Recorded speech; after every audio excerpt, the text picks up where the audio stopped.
ഒരിക്കൽ കൂടി കരം ഉയർത്തി ദൈവത്തിന് മഹത്വം കൊടുത്തു. സംഖ്യാപുസ്തകം 23-ാം അധ്യായത്തിന്റെ 23-ാമത്തെ വാക്യത്തിന്റെ പ്രാരംഭ ഭാഗമാണ് വായിച്ചത്. ഈ വാക്യം വേർപെട്ട ദൈവമക്കളിൽ ഒരു 99% ആൾക്കാർക്ക് മനപാഠം. പക്ഷെ ചിലരെ തെറ്റിച്ചാ ഇത് പറയുന്നത്. മിക്കവരും പറയുന്നത് ആവിചാര യാക്കോബിന് ഫലിക്കുകയല്ലെന്ന് ആദ്യം പറയുന്നത്. പക്ഷെ അങ്ങനല്ല, പറ്റുകയില്ലെന്നാണ്. നമ്മളെ ചിലത് വേദപുസ്തകം വായിക്കത്തില്ല, ആരെങ്കിലും പറയുന്നത് കേട്ടോണ്ടങ്ങ് ഈ താറാവ് വെള്ളത്തിൽ ചാടുമ്പോൾ ആദ്യത്തെ താറാവ് ചാടി പുറകെ വരുന്ന താറാവല്ല അങ്ങ് ചാടുക. അപ്പം പുറകെ ചാടി താറാവിനോടേക്ക് അന്യ എന്തിനായ അത് കുഞ്ഞുഞ്ഞി ചാടി കൊണ്ട് ഞാനങ്ങ് ചാടിയതാണ് എന്ന് പറഞ്ഞ പോലെ നമ്മൾ ചില വാക്യങ്ങളൊക്കെ ശ്രദ്ധിക്കത്തില്ല, നോക്കത്തില്ല, കേട്ടുകേൾവി അനുസരിച്ച് അങ്ങ് പറയും. എന്തായാലും കൊള്ളാം, ഈ വാക്യങ്ങൾ മിക്കവർക്കും മനപാഠമാണ്. പ്രാർത്ഥിക്കുന്ന സന്ദർഭത്തിൽ ഈ വാക്യങ്ങൾ ഉരുവിട്ട് പ്രാർത്ഥിക്കാറുണ്ട്. വിശേഷിച്ച് നമ്മുടെ പെന്തിക്കോസ്തുകാരുടെ ഭാഷയിൽ പറഞ്ഞാൽ അല്പം പോരാട്ടമുള്ള വീടോ സ്ഥലമോ ദേശമോ ഒക്കെ ആണെങ്കിൽ മിക്കവാറും ഈ വാക്യം പറഞ്ഞ് പ്രാർത്ഥിക്കുക പതിവാണ്. അന്യാരാധന ഉള്ള ഒരു ഏരിയയിലാണ് പാർക്കുന്നെങ്കിൽ സൂക്ഷം എന്ന് ഈ വാക്യം പറഞ്ഞ് പ്രാർത്ഥിക്കും. കുടുംബത്തിൽപ്പെട്ട ചിലര് രക്ഷയുടെ അനുഭവത്തിൽ വന്നിട്ടില്ല, മറ്റു നിലകളിൽ ജീവിക്കുന്നവരാണെങ്കിൽ ചിലര് ഈ വാക്യം നന്നായിട്ട് ഉരുവിട്ട് പ്രാർത്ഥിക്കും. നിങ്ങൾക്ക് മനസ്സിലായി കാണും. അപ്പൊ ഞാൻ ഓർപ്പിച്ചത് ഈ വാക്യം ഒട്ടുമിക്ക ആൾക്കാർക്ക് മനപ്പാഠമാണ്. സംഖ്യാപുസ്തകം 23-ാം അധ്യായത്തിന്റെ 23-ാമത്തെ വാക്യത്തിന്റെ പ്രാരംഭ ഭാഗമാണ്. ആവിചാരം യാക്കോബിന് പറ്റുകയില്ല. ദൈവത്തിന് സ്തോത്രം. ഇതിന്റെ സന്ദർഭം, പശ്ചാത്തലം വേദപുസ്തകം വായിക്കുന്ന ധ്യാനിക്കുന്ന എല്ലാവർക്കും തിട്ടമാണ്.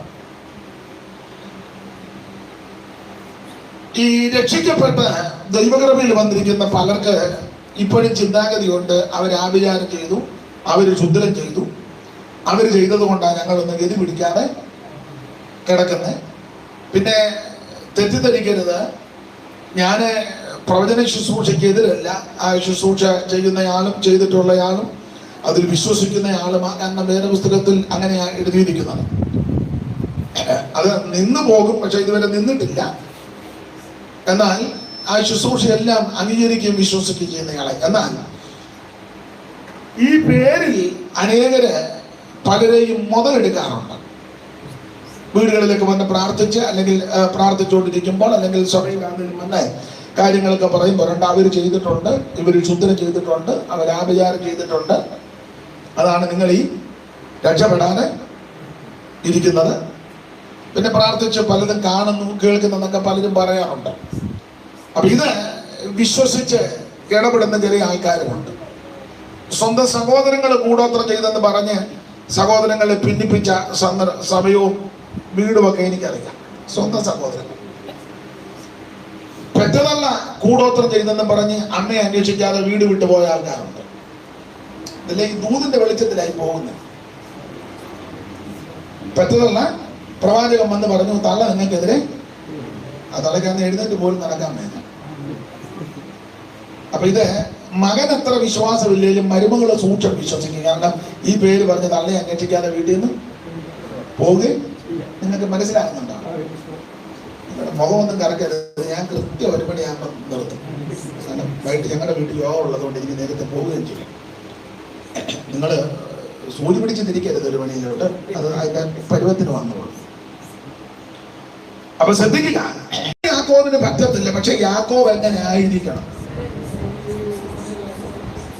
ആ ഭാഗം ഇന്ന് രാത്രി, ഇന്ന് പകല് അല്പസമയങ്ങൾ നമുക്ക് നിശ്ചയിക്കപ്പെട്ട സമയപരിധിയിൽ നിന്ന് നമുക്ക് ശാന്തമായിട്ട് ധ്യാനിക്കാം.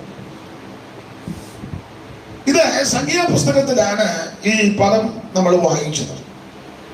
സംഖ്യാപുസ്തകം, ആ പേര് കേൾക്കുമ്പോൾ അറിയാം കണക്കെടുക്കുന്ന പുസ്തകമാണ്. ഉൽപ്പത്തി പുസ്തകം സകലത്തിന്റെ ഉൽപ്പത്തി, പുറപ്പാട് ദൈവജനത്തിന്റെ പുറപ്പാട്, ലേവ്യ പുസ്തകം പുറപ്പെട്ട ജനത്തിന്റെ ആരാധനയുടെ ക്രമങ്ങൾ, സംഖ്യാപുസ്തകം ഇങ്ങനെ ആരാധിച്ച് ദൈവത്തെ സേവിക്കുന്ന ആൾക്കാരെ എണ്ണി തിട്ടപ്പെടുത്തിയ പുസ്തകമാണ് സംഖ്യാപുസ്തകം.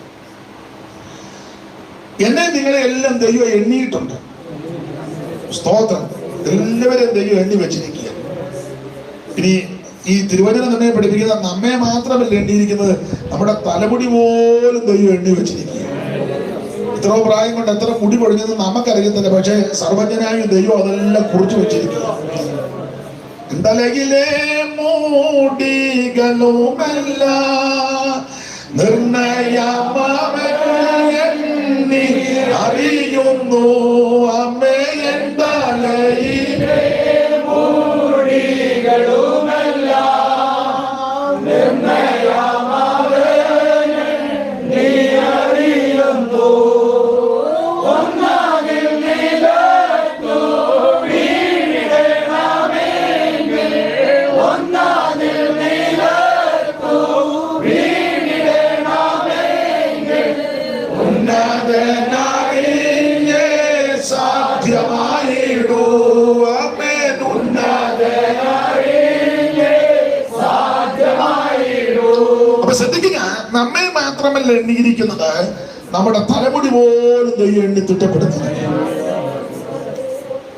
ഇവിടെ പലരും പലരെ എണ്ണാനല്ല, എണ്ണത്തുമില്ല. എന്നാൽ ദൈവം ആരെയും മറക്കത്തില്ല. സ്തോത്രം. ഈ സംഖ്യാപുസ്തകം പഠിക്കുമ്പോൾ 2 സ്ഥലത്ത് വെച്ചാണ് ദൈവം തമ്പുരാൻ ഇവരെ എണ്ണിയെന്നാണ് 26-ാം അധ്യായത്തിന്റെ 63 എന്ന് വായിച്ചേ. സംഖ്യ 26-ന്റെ 63 2 സ്ഥലത്ത് വെച്ചാണ് എണ്ണിയത്.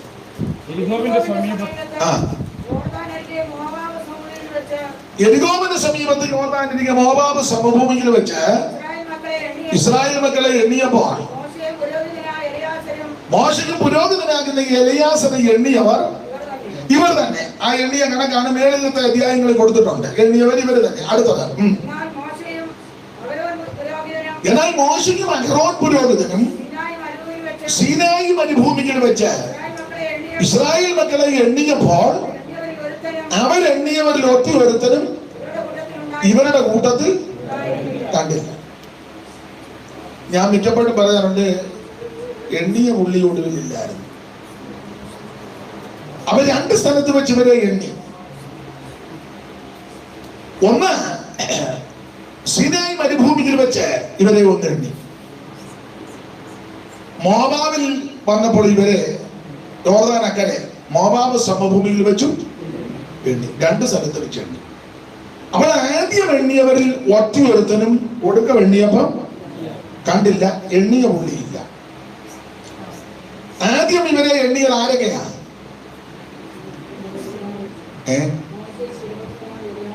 ആദ്യം എണ്ണിയപ്പം നിങ്ങൾ ആരും അവിടെ ഇല്ലെന്നുള്ളത് എനിക്കറിയാം. നിങ്ങള് പ്രയാസപ്പെടരുത്. പക്ഷെ വേദപുസ്തകത്തിൽ എഴുതിയിട്ടുണ്ട്. ആദ്യം എണ്ണിയത് ആരൊക്കെ കൂടിയാ?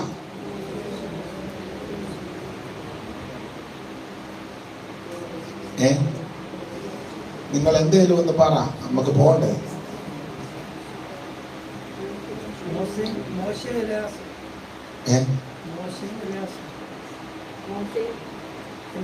നന്നായിട്ടൊന്ന് ആദ്യം എണ്ണിയതും രണ്ടാമത് എണ്ണിയതും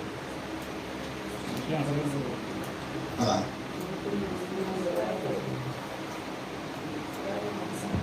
ഇവരെ ആദ്യം എണ്ണിയത് മോശയും അഹരോനും കൂടെ ചേർന്നാണ് എണ്ണിയത്.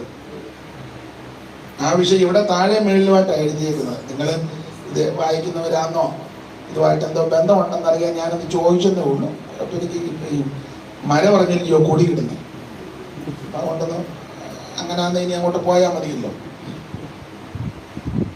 അപ്പോൾ ആദ്യം എണ്ണിയത് മോശയും അഹരോനും കൂടെ ചേർന്നാണ് എണ്ണിയത്. ഒടുക്കം എണ്ണിയത് മോശയും എലയാസറും കൂടാ. പക്ഷെ അത് വിഷയം ഇവിടെ താഴെ മേലുമായിട്ടാണ് എഴുതിയേക്കുന്നത്. അതാ തെറ്റിപ്പോയത്. അപ്പൊ ആദ്യം എണ്ണുന്നത് ചെങ്കടലിൽ കടന്നങ്ങോട്ട് വരുന്ന പ്രാരംഭ സമയത്താണ് എണ്ണുന്നത്. ഒടുവിൽ എണ്ണുന്നത് യോർദാൻ കടക്കുന്നതിന് മുമ്പ് എണ്ണുക. എന്റെ ഭാഷ പറഞ്ഞ സ്നാനപ്പെട്ടതിന് ശേഷം ഒന്ന് എണ്ണി അങ്ങ് കനാനി പ്രവേശിക്കുന്നതിന് മുന്നേ ഒന്നും കൂടെ എണ്ണി. അപ്പൊ സ്നാനപ്പെട്ടപ്പോൾ എണ്ണിയത് മോശയും അഹരോനും കൂടെ ചേർന്ന് എണ്ണി.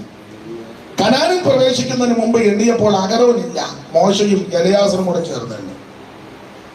അതാ ഞാൻ പറഞ്ഞ ആദ്യം എണ്ണിയതിൽ ഒറ്റ ഒരുത്തനും ഒടുക്കം എണ്ണിയപ്പോ ഇല്ല, എണ്ണിയ പുള്ളി ഒടുവിൽ ഇല്ല. നമ്മള് ആത്മാക്കളെ എല്ലാം നേടി വെച്ച് നമുക്കങ്ങ് പോകാൻ ഒത്തില്ലെങ്കിലോ ആ ഗതികേട് വരരുത്. അവിടെ പ്രവർത്തനം, ഇവിടെ പ്രവർത്തനം, പൈമേൽ വർക്കം, മിഷൻ സ്റ്റേഷന്, പരസ്യയോഗം, ഇതൊക്കെ നല്ലതാ. പുതിയ പുതിയ വേല, ഞായറാഴ്ച സഹായം കഴിഞ്ഞാൽ ഉടനെ നമ്പറുമായിട്ട്. ഇപ്പോഴൊക്കെ പണ്ടൊക്കെ അങ്ങനെ പരസ്യം, ഇതൊക്കെ നല്ല കാര്യമാണ്. ഇതെല്ലാം നമ്മൾ ട്രാക്ട് അടിക്കുന്നു, വീടുകളിൽ കൊണ്ട് കൊടുക്കുന്നു, ആശുപത്രി കൊടുക്കുന്നത് നല്ല കാര്യമാണ്. ഇതെല്ലാം ചെയ്തേച്ച് നമുക്കങ്ങ് പോകാനത്തില്ലെങ്കിലോ. കാനോച്ചൻ പറഞ്ഞൊരു കാര്യം ഞാൻ കടമെടുത്ത് പറയാം. അച്ഛൻ പണ്ട് പ്രസംഗിച്ചപ്പോൾ പറഞ്ഞു, നീ എല്ലാവരും ഒന്നും നേടിയില്ലെങ്കിലും നീ നിന്നെ നേടിക്കോണം. എല്ലാവരും ഒന്നും നേടാനെത്തില്ലെങ്കിലും നിന്നെ നേടിക്കണം. സ്തോത്രം. പഴയ പാട്ടുകളായി ഇഷ്ടം, പുതിയ പാട്ടുകൾ ഒന്നും അറിയത്തുമില്ല. അറിയാത്തതിന്റെ കാര്യം താല്പര്യമില്ലാത്തതുകൊണ്ടായി പഠിക്കാത്ത. എന്നാൽ പുതിയ പാട്ടെല്ലാം മോശമല്ല, ചില പാട്ടുകൾ നല്ലതുമാണ്. എങ്കിലും കൂടുതലും പഴയ പാട്ടുകളാ പാടുന്നത്. അത് പാടുമ്പോൾ ഒരു ചൈതന്യം എനിക്കുണ്ടാകാറുണ്ട്. നിങ്ങൾക്ക് എങ്ങനെയാണെന്ന് അറിയത്തില്ല. ഓരോരുത്തർക്കും ചിലർ അങ്ങനെയും ചിലർ ഇങ്ങനെയും നാമല്ല പുസ്തകത്തിൽ വായിക്കും. അപ്പൊ അതുകൊണ്ട് പഴയ പാട്ടുകൾ കുറച്ചുകൂടെ അർത്ഥസമ്പുഷ്ടവുമാ. പാടുമ്പോൾ ഒരു പ്രത്യേക ആത്മീയ അന്തരീക്ഷം വരാറുണ്ട്. അപ്പൊ CSC മാത്യു പാടിയ ഒരു പാട്ടിന്റെ വരിക, നാളിതുവരെ നീ ഓടി അധ്വാനിച്ചതും നഷ്ടമായി തീർന്നിടല്ലേ വീടോടടുത്തു. നാളിതുവരെ നീ ഓടി അധ്വാനിച്ചതും നഷ്ടമായി തീർന്നിടല്ലേ വീടോടടുത്തു. നിത്യ വീട്ടിലെത്താൻ ഇനി അല്പദൂരം മാത്രമേയുള്ളൂ. നിത്യ വീട്ടിലെത്താൻ ഇനി അല്പദൂരം മാത്രമേയുള്ളൂ. ആ സമയം പാഴാക്കാതെ ഒരുങ്ങിടുക. ആ സമയം പാഴാക്കാതെ ഒരുങ്ങിടുക. ഞാൻ നിന്നെ ഒരു നാളും അനാഥനായി വിടുകില്ലെന്നരുളിയ കരുണാനിധി. എൻ കരം പിടിച്ചനുദിനം മരുഭൂവിൽ നടത്താമെന്ന് ഉരച്ചവൻ ഒരു നാളും മറക്കുകയില്ല. എൻ കരം പിടിച്ചനുദിനം മരുഭൂവിൽ നടത്താമെന്ന് ഉരച്ചവൻ ഒരു നാളും മറക്കുകയില്ല. ഒരല്പസമയങ്ങളേ ഉള്ളു, അത് നഷ്ടപ്പെടുത്തി കളയരുത്. Praise the Lord. അപ്പൊ എല്ലാവരെയും നേടി, നല്ല കാര്യം. നമ്മൾ അങ്ങ് ചെല്ലണം. അതെ, 2 സ്ഥലത്ത് വെച്ച് വരെ ദൈവം എണ്ണി. അവൻ ആദ്യം എണ്ണിയവരിൽ ഒറ്റ ഒരുത്തിന് ഒടുക്കം എണ്ണിയപ്പോൾ കണ്ടില്ല. അതാണ് സംഖ്യാപുസ്തകം എണ്ണമെടുക്കുന്ന പുസ്തകമാണ്. ഇവര് മിസ്രയീമിന് പുറപ്പെട്ട് യാത്ര ചെയ്ത് ഏതാണ്ട് 40 കൊല്ലം കൊണ്ട് 42 ഇടങ്ങളിൽ പാളയമടിച്ച് ഇവർ യാത്ര ചെയ്ത് ഇങ്ങനെ വരിക. ഈ ഭാഗമാണ് സംഖ്യാപുസ്തകത്തിൽ കൂടുതൽ രേഖപ്പെടുത്തിയിരിക്കുന്നത്. ഇങ്ങനെ യാത്ര ചെയ്ത് മിസ്രയീമിലെ റമസേസിൽ നിറങ്ങി സുക്കോത്ത് കയറി, പിന്നെ പീതാര് ചെങ്കടല് അക്കരെ കയറി, ഷൂറിൽ നിന്ന് മാറയിൽ വന്നു, യനീമിൽ വന്നു, സീനിൽ വന്നു, റബ്ത് ഷേക്കിൽ വന്നു, ആലൂഷിൽ വന്നു, ലബീദീമിൽ വന്നു. ഇങ്ങനെ യാത്ര ചെയ്ത് വരികയാണ്. ഇങ്ങനെ ഇവർ യാത്ര ചെയ്ത് വന്ന് താവളങ്ങൾ അടിച്ച് ഇവിടെ മോവാബ് സമഭൂമിയിൽ വന്ന് ഇസ്രായേൽ മക്കൾ പാളയം അടിച്ചു. മോവാബ് സമഭൂമി. അപ്പോൾ ഇസ്രായേൽ മക്കൾ മോവാബ് സമഭൂമിയിൽ വന്ന് പാളയം അടിച്ചപ്പോൾ ആ നാട്ടിലെ രാജാവാകുന്ന ബാലാക്ക് ഇവരുടെ താവളവും പാളയവും അല്ലെ പാർപ്പും പോക്കും വരവും കണ്ട് ഭയപ്പെട്ടു. അവരെല്ലാവരും പേടിച്ചെന്നാണ് എഴുതിയേക്കുന്നത്. വായിച്ച് 22-ാം അധ്യായത്തിന്റെ പ്രാരംഭവാക്യം.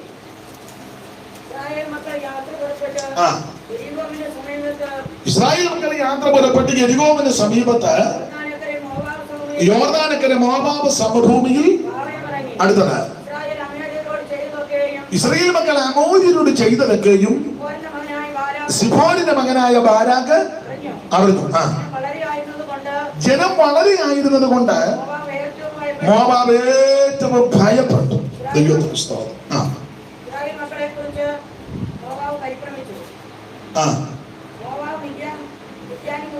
മോവാബ് രാജാവും മിദ്യാന്യ മൂപ്പന്മാരുടെ കാളവയലിലെ പുല്ല് നക്കിക്കളയുന്നത് പോലെ ജാതി ഈ ജനം നമ്മളെ നക്കിക്കളയുമെന്ന് പറഞ്ഞ് ഭയപ്പെട്ടു. അപ്പൊ ചുരുക്കി പറഞ്ഞാൽ ഇസ്രായേൽ മോവാബ് സമഭൂമിയിൽ വന്ന് പ്രാണയമടിച്ച് പരന്ന് കിടക്കുക. ആ നാട്ടിലെ നാട്ടുരാജാവാകുന്ന ബാരാക്ക് പേടിച്ച് ഭയപ്പെട്ടു. ഭയപ്പെടാൻ കാര്യം ഇവര് അമോര്യരോട് ചെയ്തതെല്ലാം ഇവരറിഞ്ഞു.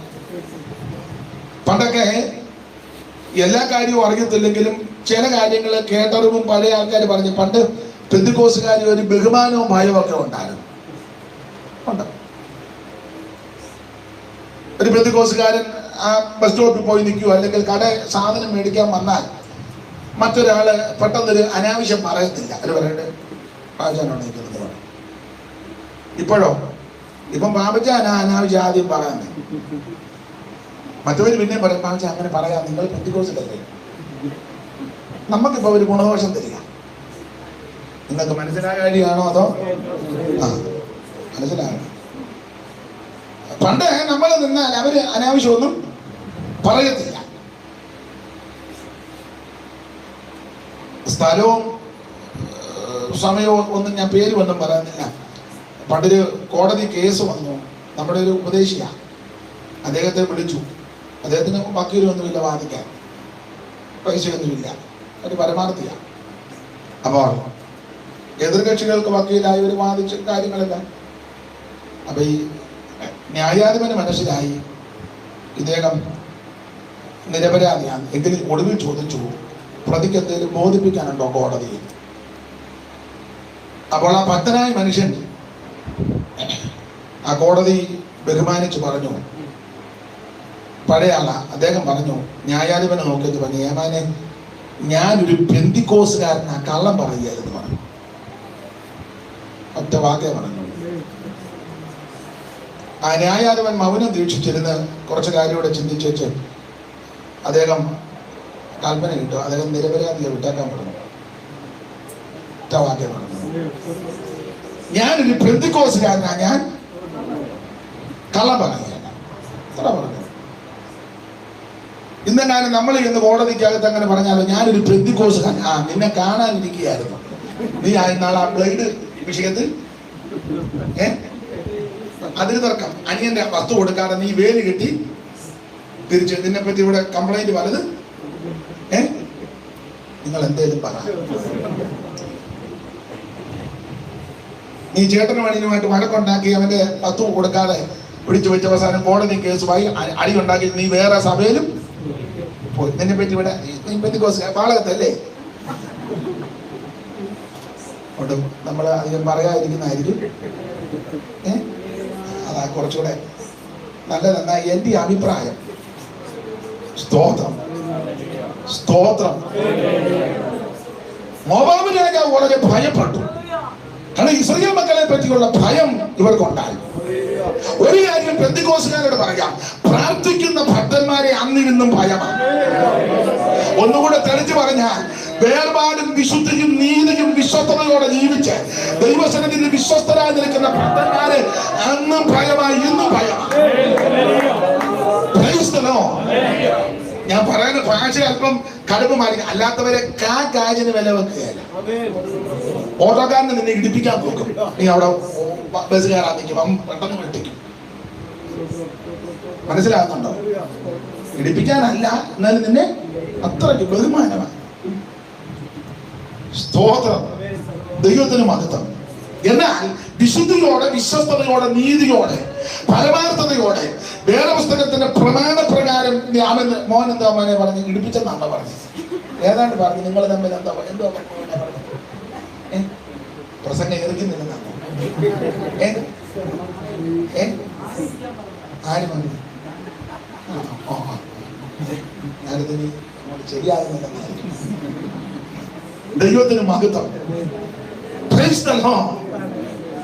ഇവിടെ പേരും പ്രശസ്തി, സ്ഥാനവും മാനവും സ്വത്തും ഒന്നും സമ്പാദിച്ചില്ലെങ്കിലും നല്ല സാക്ഷ്യത്തോടെ നിന്നോ. യോബിന്റെ പുസ്തകം വായിക്കുന്ന പട്ടണത്തിന്റെ മൂപ്പന്മാർ യോബിനെ കാണുമ്പോൾ എഴുന്നേറ്റ് നിൽക്കുമെന്ന ബഹുമാനമാണ്. സ്തോത്രം, ബഹുമാനമാണ്. സ്തോത്രം. ഞാനത് പൊതുവിൽ പറയുന്നത് മോശമാണ്, എന്നാലും അങ്ങ് പറയുക. പണ്ട് കുമ്പനാട് നമ്മുടെ ബംഗ്ലാവിൽ ഒരു കേസ് തീർക്കുന്ന സമയമാണ്. ഇപ്പോഴല്ല, വർഷങ്ങൾക്ക് മുമ്പാണ്. സാറപ്പച്ചനുള്ള കാലത്താണ്. അപ്പൊ അദ്ദേഹത്തിന് എതിരായിട്ട് നമ്മുടെ സഭയിൽപ്പെട്ട ആൾക്കാർ തന്നെ അന്ന് എതിരായി. പേരൊന്നും ഇപ്പൊ പറയുന്നില്ല. പഴയ ആൾക്കാർക്ക് ഞാൻ പറയുന്ന കാര്യം കുറച്ചുകൂടെ ബോധ്യപ്പെടും. വെറുതെ ഇനി എന്നെ കൊണ്ട് പേരൊന്നും പറയിപ്പിക്കണം. അപ്പൊ എതിര് നിൽക്കുന്ന ആൾക്കാരും കുറഞ്ഞ പുള്ളിക്കാരല്ല, പ്രഗത്ഭന്മാരാ. അന്ന് സാറപ്പച്ചന്റെ കൂടെ ആത്മാർത്ഥമായി നിൽക്കുന്ന പ്രിയപ്പെട്ടവർ, അതിലൊരാളാണ് പാസ്റ്റർ CK ദാനിയേൽ അവർ. പിന്നെ സന്തത സെക്രട്ടറി ആയിരുന്നില്ല മല്ലപ്പള്ളി പൊടിക്കുഞ്ഞപ്പച്ചൻ. അതൊക്കെ ഉണ്ണുണ്ണി സാറിന്റെ കൂടെ കുഞ്ഞാപ്പിച്ചായ, ചെറിയാച്ചായ. എന്നാൽ എതിർ വിഭാഗം ചിലരുണ്ടായിരുന്നു, അവരുടെ പേരൊന്നും ഞാനിപ്പോ പറയുന്നില്ല. അപ്പൊ കുമ്പനാട് ബംഗ്ലാവിൽ വെച്ച് കോടതി കുമ്പനാട്ടാക്കി എന്ന് പറഞ്ഞാൽ മജിസ്ട്രേറ്റ് വരുന്ന കോടതിയാണല്ലോ. അദ്ദേഹം നേരത്തെ വന്നു. അപ്പം ഉണ്ണുണ്ണി സാർ അവർ സാറപ്പച്ചൻ അകത്തിരിക്കുക. കോടതി കൂടി, മജിസ്ട്രേറ്റ് ഉണ്ട്, ചുമതലപ്പെട്ടവരെല്ലാവരും ഉണ്ട്. എതിർഭാഗം കക്ഷികൾ നേരത്തെ ഹാജരായി. അപ്പോൾ അകത്തോട്ട് ആള് പോയി, സാർ അദ്ദേഹം വരണമെന്ന് പറഞ്ഞു.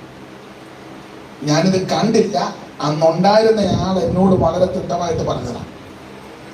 അദ്ദേഹം കൂടെ ഉണ്ടായിരുന്നു. അടുത്ത കാലത്ത് 102 വയസ്സുണ്ടായിരുന്നു, മരിച്ചുപോയി. എന്നോട് പറയാ, K. എബ്രഹാം അവർ അകത്ത റൂമിൽ നിന്ന് തന്നെ ഡ്രസ്സുമൊക്കെ ഇട്ട് വടിയൊക്കെ പിടിച്ച് ഇങ്ങോട്ട് ഇറങ്ങി വന്നപ്പോൾ മജിസ്ട്രേറ്റ് തന്നെ എഴുന്നേറ്റു. ഇത് നിർമ്മിത കഥയല്ല.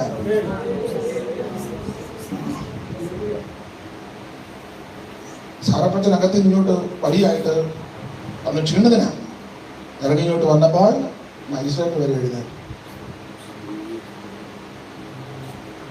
സ്തോത്രം. നമ്മുടെ കാര്യമൊന്നും പറയാതിരിക്കുന്നതാ.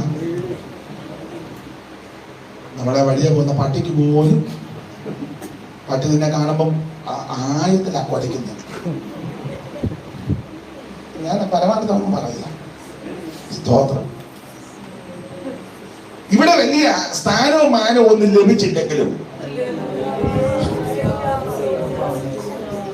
ഞാൻ ആ ഭാഗത്തേക്ക് പിന്നെ വരുന്നുണ്ട്, ചില പ്രയോഗമുണ്ട്.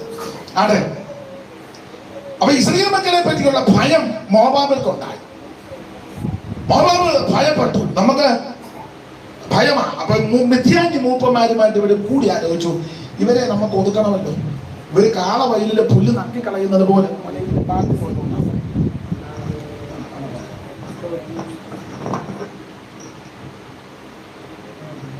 എല്ലാവിധ ആവശ്യങ്ങളും നല്ലതു ചെയ്തു തരുന്ന എല്ലാവിധ ആവശ്യങ്ങളും നല്ലതു ചെയ്തു തരുന്ന എല്ലാ മുട്ടും തീർത്ത നല്ല കർത്താവിന് എല്ലാവരും ചേർന്ന് ഹല്ലേലൂയ പാടുമോ.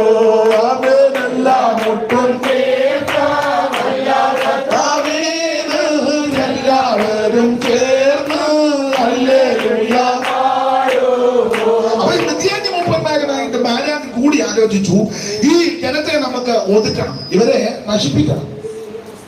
എന്തായാലും മാർഗം. അപ്പം മിഥ്യാന്യ മൂപ്പന്മാര് പറഞ്ഞു, നമ്മൾ യുദ്ധം ചെയ്താലൊന്നും അവരെ ജയിക്കാനൊക്കത്തില്ല. അവരുടെ മാനുഷികമായ രീതിയിൽ പോയാൽ ജയിക്കാനൊക്കത്തില്ല, കായബലത്തിലൊന്നും നേടാനൊക്കത്തില്ല. കരുത്തന്മാരാ. അപ്പൊ ചോദിച്ചു, എങ്ങനെ ഇവരെ ഒന്ന് ഒതുക്കുന്നത്? അപ്പൊ പല അഭിപ്രായം വന്ന് ഒടുവിൽ ഒരു ഏകകണ്ഠമായ അഭിപ്രായത്തിലെത്തി, ഇവരെ ഒതുക്കാൻ ഒറ്റ മാർഗമുള്ളൂ. ഇവിടെ അടുത്തൊരു പ്രവാചകനുണ്ട്, പുള്ളിയെ നമുക്ക് കൊണ്ടുവരണം. അപ്പൊ ചോദിച്ചാൽ പുള്ളിയെ കൊണ്ടുവന്ന പുള്ളി പ്രാവി കൊല്ലുമെന്ന് പറഞ്ഞു. ഇവനെയല്ല, പുള്ളി ശപിച്ച ശാപമാണ്. അങ്ങനെ അനുഗ്രഹത്തിന്റെ വയസ്സൊന്നും പുള്ളി അധികം പറയല്ല, മുഴുവൻ പ്രാക്കും അലപ്പുക. അപ്പൊ അതുകൊണ്ട് ആ പ്രവാചകൻ ബിലയാമിനെ നമുക്ക് കൊണ്ടുവന്ന് ഇവരെ എല്ലാം ശപിച്ച് ഒതുക്കണം.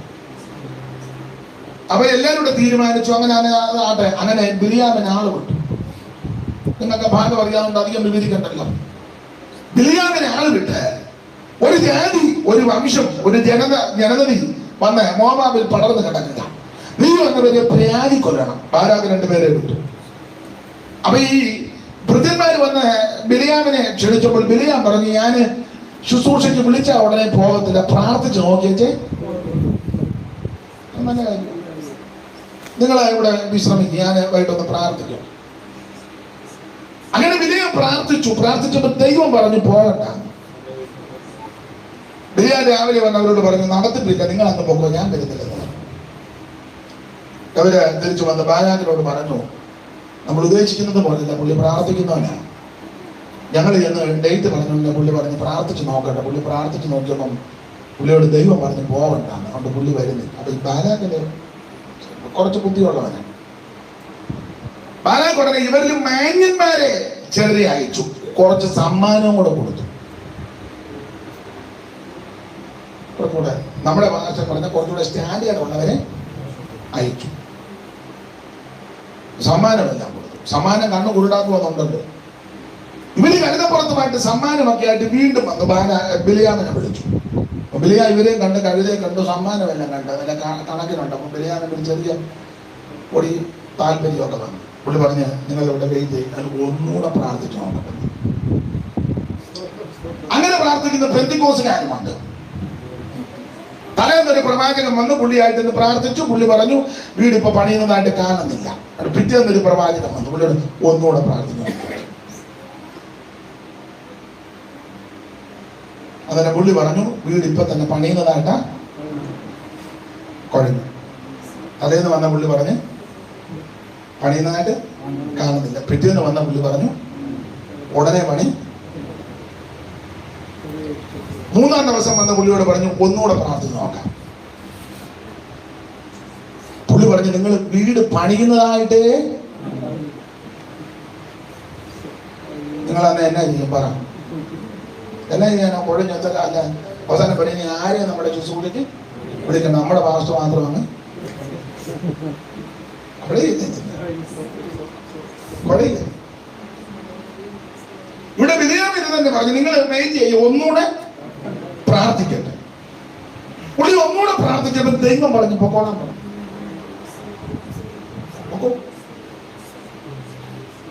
ബിലിയാം അവിടെ ഒരു ഡയലോഗ് പറയുന്നുണ്ട്, നിങ്ങൾക്ക് ആ ഭാഗം പഠിക്കുമ്പോൾ. ബിലിയാം പറയാം, ബാലാക്ക് എനിക്ക് ഗൃഹം നിറച്ച് വെള്ളിയും പൊന്നും തന്നാലും ഞാൻ ദൈവത്തിന്റെ കൽപ്പന വിട്ട് ഏറെയോ കുറയോ ഒന്നും. ആ വാക്യം ഒന്ന് വായിച്ചേ. ബിലിയാം ബാലാക്കിന്റെ ഭൃത്യന്മാരോട്, ആ ബാലാക്ക് തന്റെ ഗൃഹം നിറച്ച് വെള്ളിയും പൊന്നും എനിക്ക് തന്നാലും എങ്ങനെയുണ്ട്? ബാലാക്ക് എനിക്ക് ഗൃഹം നിറച്ച് വെള്ളിയും പൊന്നും തന്നാലും എനിക്ക് ദൈവത്തിന്റെ കൽപ്പന വിട്ട്. ഈ ആ ഭാഗം വായിക്കുമ്പോൾ നമ്മൾ ഓർക്കും, ഈ ബിലിയാമിന് വെള്ളിയോടും പൊന്നിനോടും ഒന്നും വലിയ താല്പര്യമുള്ള ആളല്ലെന്ന് നമുക്ക് തോന്നും. പക്ഷെ ഞാൻ അതിന് ഉദാഹരണമായിട്ട് പറയാറുണ്ട്. നിങ്ങൾക്കറിയാം, നമ്മൾ ഹോസ്പിറ്റലിൽ ഇപ്പൊ എല്ലാവരും ചികിത്സ ചെയ്യുന്നവരായിട്ട് ഹോസ്പിറ്റലിൽ ചെന്ന് പരിശോധനയൊക്കെ നടത്തുമ്പോൾ ചില രോഗങ്ങൾ അറിയത്തില്ല എന്തുമാണ്. അതിനെ സ്കാൻ ചെയ്യുന്നു. ഡോക്ടർ പറയുന്ന സ്കാൻ ചെയ്തിട്ട് അപ്പൊ സ്കാനിങ് മെഷീനിൽ തെളിയും ചിലത്. പിന്നെ ഇപ്പം ഈ ആതുര ശുശ്രൂഷ ഒക്കെ ബിസിനസ് ആയതുകൊണ്ട് ഡോക്ടർ സ്കാൻ ചെയ്യാൻ പറഞ്ഞാൽ ഞാനങ്ങ് പറയാ, നമുക്ക് ചില പൈസ ചെലവാകും, എന്നാൽ ഒരു 3 സ്ഥലത്തെങ്കിലും സ്കാൻ ചെയ്യുന്നതാ നല്ലതെന്നാ എൻ്റെ അഭിപ്രായം. ഈ ഡോക്ടർമാർ തന്നെ പറയും, നമ്മൾ ചോദിക്കും ഡോക്ടർ എവിടെയാണ് സ്കാൻ ചെയ്യുന്നത്? അതായത് ഇവിടെ നമ്മളുടെ വെളിയോടെ വേണ്ട വലത്ത് വശത്ത് 3ാമത്. ഇവർ തമ്മിൽ ധാരണയുള്ളതുകൊണ്ടാണ്. നമ്മൾ പിന്നെ ഈ ഡോക്ടറുമായിട്ട് റോഡൊക്കെ ഉണ്ടാക്കാതിരിക്കാൻ അവിടെ ചെയ്തേച്ച് ആരുടെ 10 രൂപ കടം മേടിച്ച് അതിലും വേറെ 2 സ്ഥലത്തൂടെ 3 റിപ്പോർട്ട് ഒരേ ലെവലിലാണെങ്കിൽ നമുക്ക് ട്രീറ്റ്മെന്റ് അതായിരിക്കും ബുദ്ധി. അല്ലാതെ ഒരു ഡോക്ടർ പറയുന്ന കേട്ടോണ്ട് തന്നെ സ്കാൻ ചെയ്ത ഒരു അസുഖവും ഇല്ലാത്ത നിന്നെ കീറും, അകത്തിരിക്കുന്നൊക്കെ അവരെടുത്തോണ്ട് പോകും. മനസ്സിലായോ? അതായത് ഇതിൽ പറഞ്ഞത്, ഞാൻ ഓപ്പറേഷൻ കഴിഞ്ഞ പിന്നെ കുഞ്ഞമ്മാമയ്ക്ക് തീരെ വയ്യ, ഏതാണ്ട് എല്ലാവരും എടുത്തോണ്ട് അവർ വേറെ അതിലോട്ട് അയച്ചു. പുള്ളിക്കാരിക്ക് ഇപ്പം ഭക്ഷണത്തിനോടും വലിയ ഇത് ബിസിനസ്. അതുകൊണ്ടാണ് ഞാൻ തമാശയായിട്ട് പറഞ്ഞതല്ല. നിങ്ങൾ ഇപ്പോഴത്തെ ഹോസ്പിറ്റലിൽ തന്നെ പനിയാട്ടി തന്നെ എത്ര ടെസ്റ്റാണ്? ഒരു ചെറിയ ടാബ്ലറ്റ് തീരാനുള്ളത് ഉള്ളൂ എന്ന് പറഞ്ഞ് പനിക്കുള്ളത് കൊടുക്കുന്നത് എന്നാ പറഞ്ഞത്? പാരാസെറ്റമോൾ. അത് തീരാനുള്ളതേ ഉള്ളൂ. അവിടെ ഇതിൽ പറഞ്ഞ് തിരിഞ്ഞിരുന്ന ചോദിച്ചു, നാക്ക് നിർത്തിക്കും, നാക്ക് നിർത്തി, ശ്വാസം വലിച്ചുവിട്ട് ഒരൊറ്റ പാരാസെറ്റമോൾ തീരേണ്ടതാ. അതിനായി വലിച്ചു വിടിയില്ലേ? വലിച്ചുവിട്ട് കൂടെ ആരെങ്കിലും വന്നിട്ടുണ്ടോ? ഈ ഹുങ്കുള്ള എന്താ പറയുന്നത്, ഗവൺമെന്റ് പറയുന്ന ആൾക്കാർ ഉണ്ട്. ഡ്രൈവറുണ്ട്. അപ്പം ഡോക്ടർ മനസ്സിലായി ചില പിടിപ്പുള്ള വച്ചോന്നെയാ. പിന്നെ ഡോക്ടർ ചോദിച്ചു, എവിടാ വീട്? എന്റെ വീട് കൊട്ടാരക്കര എവിടാ? അപ്പൊ നമുക്കൊരു താല്പര്യം, എനിക്ക് നല്ല മര്യാദയുള്ള ഡോക്ടറാണല്ലോ. മക്കളൊക്കെ ഉണ്ട് 4 പേര്. എവിടാ? മൂത്തവൻ കാനഡ. അപ്പൊ ഡോക്ടർ മനസ്സിലായി ബിൽഡിംഗ് പണിക്ക് തള്ളേനെ അവര് അവിടെ വേറെ ഭാഗം പണിതുകൊണ്ടിരിക്കുക. മറ്റു പിള്ളേരൊക്കെ അവിടെ തന്നെ കാലിഫോർണിയയിൽ. മനസ്സിലായി? കൊച്ചമ്മ ജമ പറയുന്നതാണ്. ഞാൻ ചെറിയ കൊച്ചമ്മയല്ല, ഭാഗത്തെ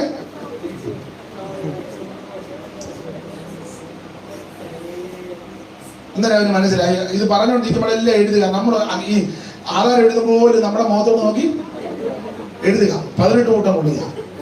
ഒറ്റ പാരാസെറ്റമോൾ തീരണ്ട. അങ്ങോട്ട് കയറി കിടന്നോളാൻ പറയും. അപ്പം അല്ല സെറിഞ്ഞ് കൊണ്ടുവന്ന് വെച്ച് കുത്തിയേച്ച് മുഴുവൻ ബ്ലഡും എടുക്കുക. ചെറിയതിനകത്ത് കൊണ്ടെല്ലാം നിറച്ച് കൊണ്ടുപോകാൻ മുഴുവൻ പരിശോധന. ഇതെല്ലാം ബിസിനസ്സാണ്. നിങ്ങൾ തെറ്റിദ്ധരിക്കരുത്. നിങ്ങൾക്ക് അറിയാമെങ്കിൽ ഞാൻ ഓർപ്പിക്കാത്ത ചതിക്കപ്പെടരുത്. അതിനായി പറയുന്നത്. ഇപ്പൊ നിങ്ങൾ പരസ്യമൊക്കെ കണ്ടിട്ടില്ലേ? നിങ്ങൾ പരസ്യം ശ്രദ്ധിച്ചേ. സൗജന്യമായിട്ട്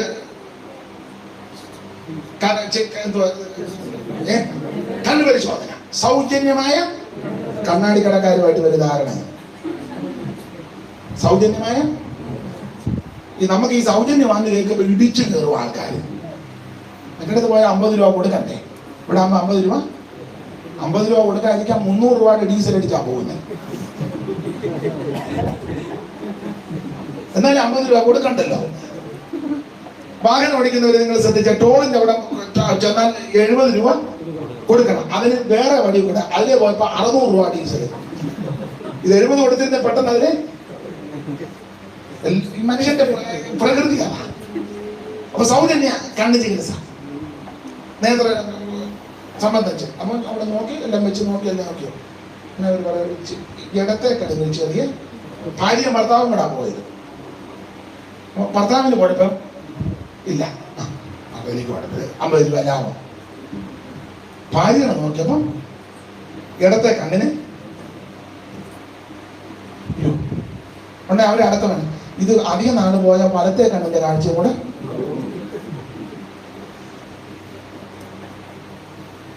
ബിസിനസ്സാണ് ഇത്. അതുകൊണ്ടായി പറയുന്നത്. ഉടനെ നമ്മൾ മനുഷ്യനല്ലേ. എന്തുവാണ് മാറി ഒരു കണ്ണാടി കാണുന്നു. ഇപ്പം വെക്കുന്ന ഇതേ ഇങ്ങനെ ഇരുന്ന അത് പിന്നീട് ഞരമ്പിനെ ഒരു ഞരമ്പിങ്ങനെ പിരിഞ്ഞാണ് വരുന്നത്. നാളേക്ക് പണ്ടേ 2 ഞരമ്പ് പിരിഞ്ഞ്. കാരണം എന്നും പ്രശ്നമാണ്, പ്രശ്നക്കാരിയാണ്. ഡോക്ടർ പറഞ്ഞു ഒരു ഞരമ്പ്. അതിനെന്നാ മാർഗം കണ്ണട വെക്കണം. കണ്ണട കൊണ്ട് അവര് തന്നെ കുറിച്ചു. ഫ്രെയിമിന് ഇത്ര, കണ്ണടയ്ക്ക് ഇത്ര, എല്ലാം കൂടെ 25,000 രൂപ. മര്യാദയ്ക്ക് വീട്ടിൽ 2 പേരുടെ പാടി പ്രാർത്ഥിച്ചു വരുന്നതാണ്. ആ പേപ്പർ വായിച്ചപ്പോൾ സൗജന്യമായിട്ട് 50 രൂപ ലാഭിക്കാൻ പോയപ്പം 25,000 രൂപ. ബിസിനസ് ആകുന്നത് ഞാൻ ഇടയ്ക്ക് കയറി പറഞ്ഞതേ ഉള്ളൂ. അപ്പൊ നമ്മുടെ വിഷയത്തിൽ വരാം. ഈ ബിലിയ പൊതുവിൽ പറഞ്ഞ് എനിക്ക് 4 ഗൃഹം നിറച്ച് വെള്ളിയും പൊന്നും തന്നാലും എന്റെ ദൈവത്തിന്റെ കൽപ്പന വിട്ട് ഏറെയോ കുറയോ ഒന്നും പറയാനും ചെയ്യാനും എനിക്ക്. അപ്പൊ ഈ ഡയലോഗ് കേട്ടാൽ നമുക്ക് പുള്ളിക്ക് വെള്ളിയോടും പൊന്നോടും ഒരു താല്പര്യവും. പക്ഷേ സർവജ്ഞനായ ദൈവം ഇവന്റെ ഹാർട്ട് സ്കാൻ ചെയ്തു. ബിലിയാമിന്റെ ഹാർട്ട് സ്കാൻ ചെയ്തപ്പോൾ 2 റിപ്പോർട്ട് ഒരുപോലെ.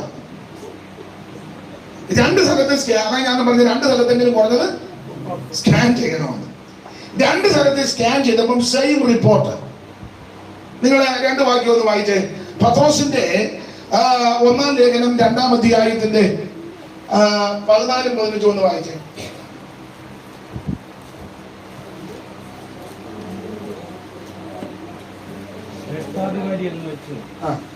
രാജാവിനും ദുഷ്പ്രവർത്തിക്കാരുടെ ദണ്ഡനത്തിനും ദുഷ്പ്രവർത്തിക്കാരുടെ പത്രോസിന്റെ 2-ാം ലേഖനം 2-ാം അധ്യായത്തിന്റെ 15-16.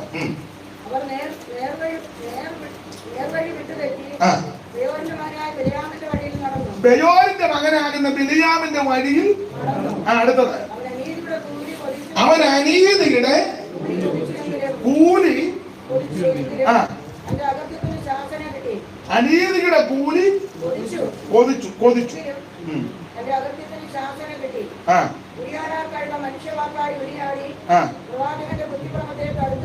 ദൈവത്തിന്റെ മഹത്വം. അവരോട് വായിക്കുന്നത് അനീതിയുടെ കൂലി കൊതിച്ചു.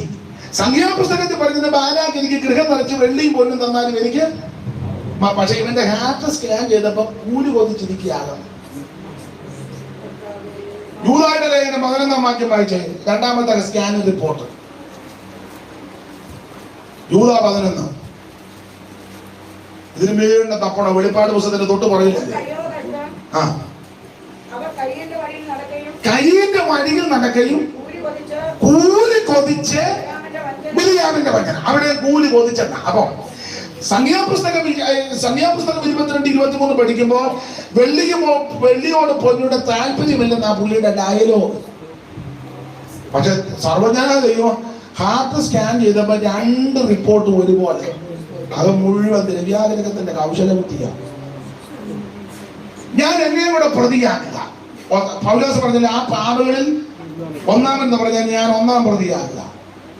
മൈക്ക് കിട്ടിക്കഴിയുമ്പോ, പുൽപ്പറ്റ് കിട്ടിക്കഴിയുമ്പോ ഞാനും എന്നെ പോലുള്ള പലരും, അല്ലെങ്കിൽ പൊതുവിൽ പലരും നല്ല ഡയലോഗ് പറയും. എനിക്ക് ദൈവമക്കളെല്ലാം ഒരുപോലാണ്, വേറുകൃത്യം ഒന്നുമില്ല, എനിക്കെല്ലാവരും ഒരുപോലെ. വെറുതെയാണ്. ഞാൻ ആദ്യം ഞാൻ പ്രതിയായല്ലോ. സ്തോത്രം. ഞാൻ അധികം വിവരിക്കുന്നില്ല. നമ്മുടെ ഹൃദയത്തെ അറിയുന്ന ഒരു ദൈവമുണ്ട്. നല്ലതുപോലെ എന്നെ നിങ്ങളെ സ്കാൻ ചെയ്യുന്ന അവര് സർവജ്ഞനായ ദൈവമുണ്ട്. മൈക്ക് കിട്ടുമ്പോൾ, പുൽപ്പറ്റ് കിട്ടുമ്പോൾ, സ്റ്റേജ് കിട്ടുമ്പോൾ എല്ലാവർക്കും കസർത്ത് നടത്താം. പക്ഷേ ഹൃദയങ്ങളെ തൂക്കി നോക്കുന്ന ഒരുവൻ സ്വർഗ്ഗത്തിലുണ്ട്. ഉള്ളത്തിനായിരിക്കണം സംസാരിക്കുന്നത്. ദൈവത്തിന് മഹത്വം. നമ്മളെ നല്ലതുപോലെ അറിയുന്ന ദൈവമുണ്ട് കേട്ടോ. അവിടത്തേക്ക് മറഞ്ഞിരിക്കുന്ന ഒന്നുമില്ല. ഹൃദയത്തിന്റെ ചിന്തനങ്ങളും ഭാവങ്ങളും വിവേചിച്ചറിയുന്നവനാ ദൈവം. നമ്മളിപ്പോ ഒരു സ്തോത്രം പറഞ്ഞ സ്തോത്രത്തിന്റെ ശബ്ദവും ആ ട്യൂണുമല്ല ദൈവം നോക്കുന്നത്, എന്തോ ഉദ്ദേശത്തോടെ പറഞ്ഞെന്നുള്ളതാണ്. പക്ഷെ നമ്മൾ മാർക്കിടുന്നത് ഭയങ്കര സ്തോത്രമാണ് കേട്ടോ. ആ കണ്ണീരിലൊക്കെ കേൾക്കേണ്ടതാണ്, നല്ല പവറാണ്. അതൊക്കെ അഭിനന്ദിക്കുന്നു. പക്ഷെ എന്തോ ഉദ്ദേശത്തോടെ അത് പറഞ്ഞാൽ ദൈവം നോക്കുന്നത്. ദൈവത്തിന് മഹത്വം. ബിലിയാം പറഞ്ഞ എനിക്ക് വെള്ളിയും പൊന്നും വലിയ താല്പര്യമില്ലെന്ന്. പക്ഷെ സ്കാൻ ചെയ്തപ്പോൾ ഇതിന്റെ അകത്ത് മുഴുവൻ വെള്ളിയും പൊന്നും നിറഞ്ഞിരിക്കുക, ദ്രവ്യാഗ്രഹം. അതുകൊണ്ടാണ് പറഞ്ഞ ഒന്നുകൂടെ പ്രാർത്ഥിക്കട്ടെന്ന്. കാരണം സമ്മാനമായിട്ടാണ് വന്നത്. അപ്പൊ തമ്പുരാന് മനസ്സിലായി ദ്രവ്യാഗ്രഹത്തിന്റെ കൗശലബുദ്ധി അകത്തിരിക്കുക. അതുകൊണ്ടാണ് ദൈവം പറഞ്ഞ പൊക്കോളാൻ പറഞ്ഞു. കാരണം പോകണ്ടെന്ന് പറഞ്ഞാലും പുള്ളി പോകുമെന്നുള്ളത് ഉറപ്പാണ്. പത്രോസിന് അതുല്യമായ ദുർബലക്കന്മാരെ പറ്റി പറഞ്ഞു വരുന്ന കൂട്ടത്തിൽ യൂദായും പത്രോസും എല്ലാം പറഞ്ഞിരിക്കുന്നതിൽ പ്രധാനപ്പെട്ട ഒരു വാക്യം, നിങ്ങളെ അവര് വാണിഭമാക്കുമെന്നാണ്. നിങ്ങളെ അവര് അന്ത്യകാലത്ത് എന്ന് പറഞ്ഞ വാണിഭം ആക്കുമെന്ന് പറഞ്ഞ ഒരു രോഗശാന്തി നടത്തിക്കുക. ആ രോഗശാന്തി TV കൂടെ കാണിക്കുക. വേറെ രോഗികളെല്ലാം അതുപോലെ തന്നെ ഇപ്പോൾ അവിടെ പരിവ കേട്ട് കിടക്കുക. ഒരു തള്ള എങ്ങാണ്ട് ഈ എന്താ പറയുന്നത്, സ്ട്രെച്ചർ എടുത്ത് ഊരോട്ട് കളഞ്ഞു. വേറെ അപ്പൻ വീൽ ചെയർ തള്ളി ഊരോട്ട് കളഞ്ഞു. സ്ഥലം പറയുന്നില്ല. ഒരു വലിയ രോഗശാന്തി വരപ്രാന്തൻ, വെളിയിൽ നല്ല കേരളത്തിലെ വരപ്രാന്തം വന്ന് വീൽ ചെയറെ വന്നത്, വീൽ ചെയറില്ല, ഈ ബെൽറ്റ് ഇട്ടേക്കാണ്. ഞങ്ങളുടെ ഒരു യാഗോച്ചായ ബെൽറ്റ് ആയിരുന്നു. ഈ ട്രിക്ക് ഇതിനകത്ത് ഒത്തിരി ഉണ്ട്. ഈ ഈ ഓളിയോ എല്ലാം കൂടെ കൂട്ടി കൊച്ചുങ്ങളെല്ലാം കൂടെ അട്ടിച്ച് പെരുപ്പിച്ച് ലൈറ്റും എല്ലാം ഇപ്പൊ അങ്ങനെ ആണല്ലോ. സർക്കസ് കൂടെ അടുത്ത് ചെല്ലുമ്പോഴല്ലേ സവാരി നമ്മൾ കൺവെൻഷൻ ചെയ്യണം. ഇതെല്ലാം കൂടെ അട്ടിച്ച് പെരുക്കി ഇങ്ങനെ ഇങ്ങനെ മിന്നുന്നില്ല. അതിനെന്നെ പോലെ പറഞ്ഞ് ഇങ്ങനെ പല ലൈറ്റ് വന്ന് ഇങ്ങനെ മിന്നിയല്ലേ.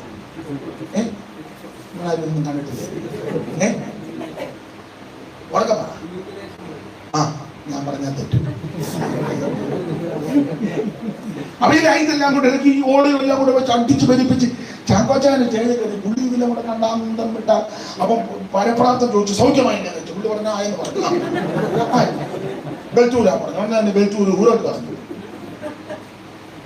അന്നേരത്തെ അന്തരീക്ഷത്തിന് ഇളക്കത്തിന് പുള്ളി നടന്ന് പോവുകയും ചെയ്തു. പിറ്റേന്റെ പിന്നെയും കുഴഞ്ഞു. യേശു സൗഖ്യമാക്കി. അങ്ങനെയാണോ? പക്ഷപാതക്കാരൻ പിന്നെയും വന്നവിടെ കടന്നു. കിടക്കരുത് നടക്കണമെന്ന് പറഞ്ഞു. അമ്മ പോയിട്ട് പിന്നെ എന്ന് വരെ ആ ഭാഗത്തോട്ട് വന്നിട്ടില്ല. അതാ യേശു സൗഖ്യമാക്കി. പക്ഷെ ഈ നാമത്തിൽ ഈ പേരിൽ ഒത്തിരി കൃത്രിമം നടക്കുക. ദൈവത്തിന് മഹത്വം. അപ്പൊ ഏതെങ്കിലും ഒരു രോഗി സൗഖ്യമായാൽ പ്രാർത്ഥിച്ചവന്റെ വിശേഷം കൊണ്ടല്ല. ഒന്ന്, വന്നവന് വിശ്വാസം, അല്ലെ അവനെ കൊണ്ടുവന്നവന് വിശ്വാസം.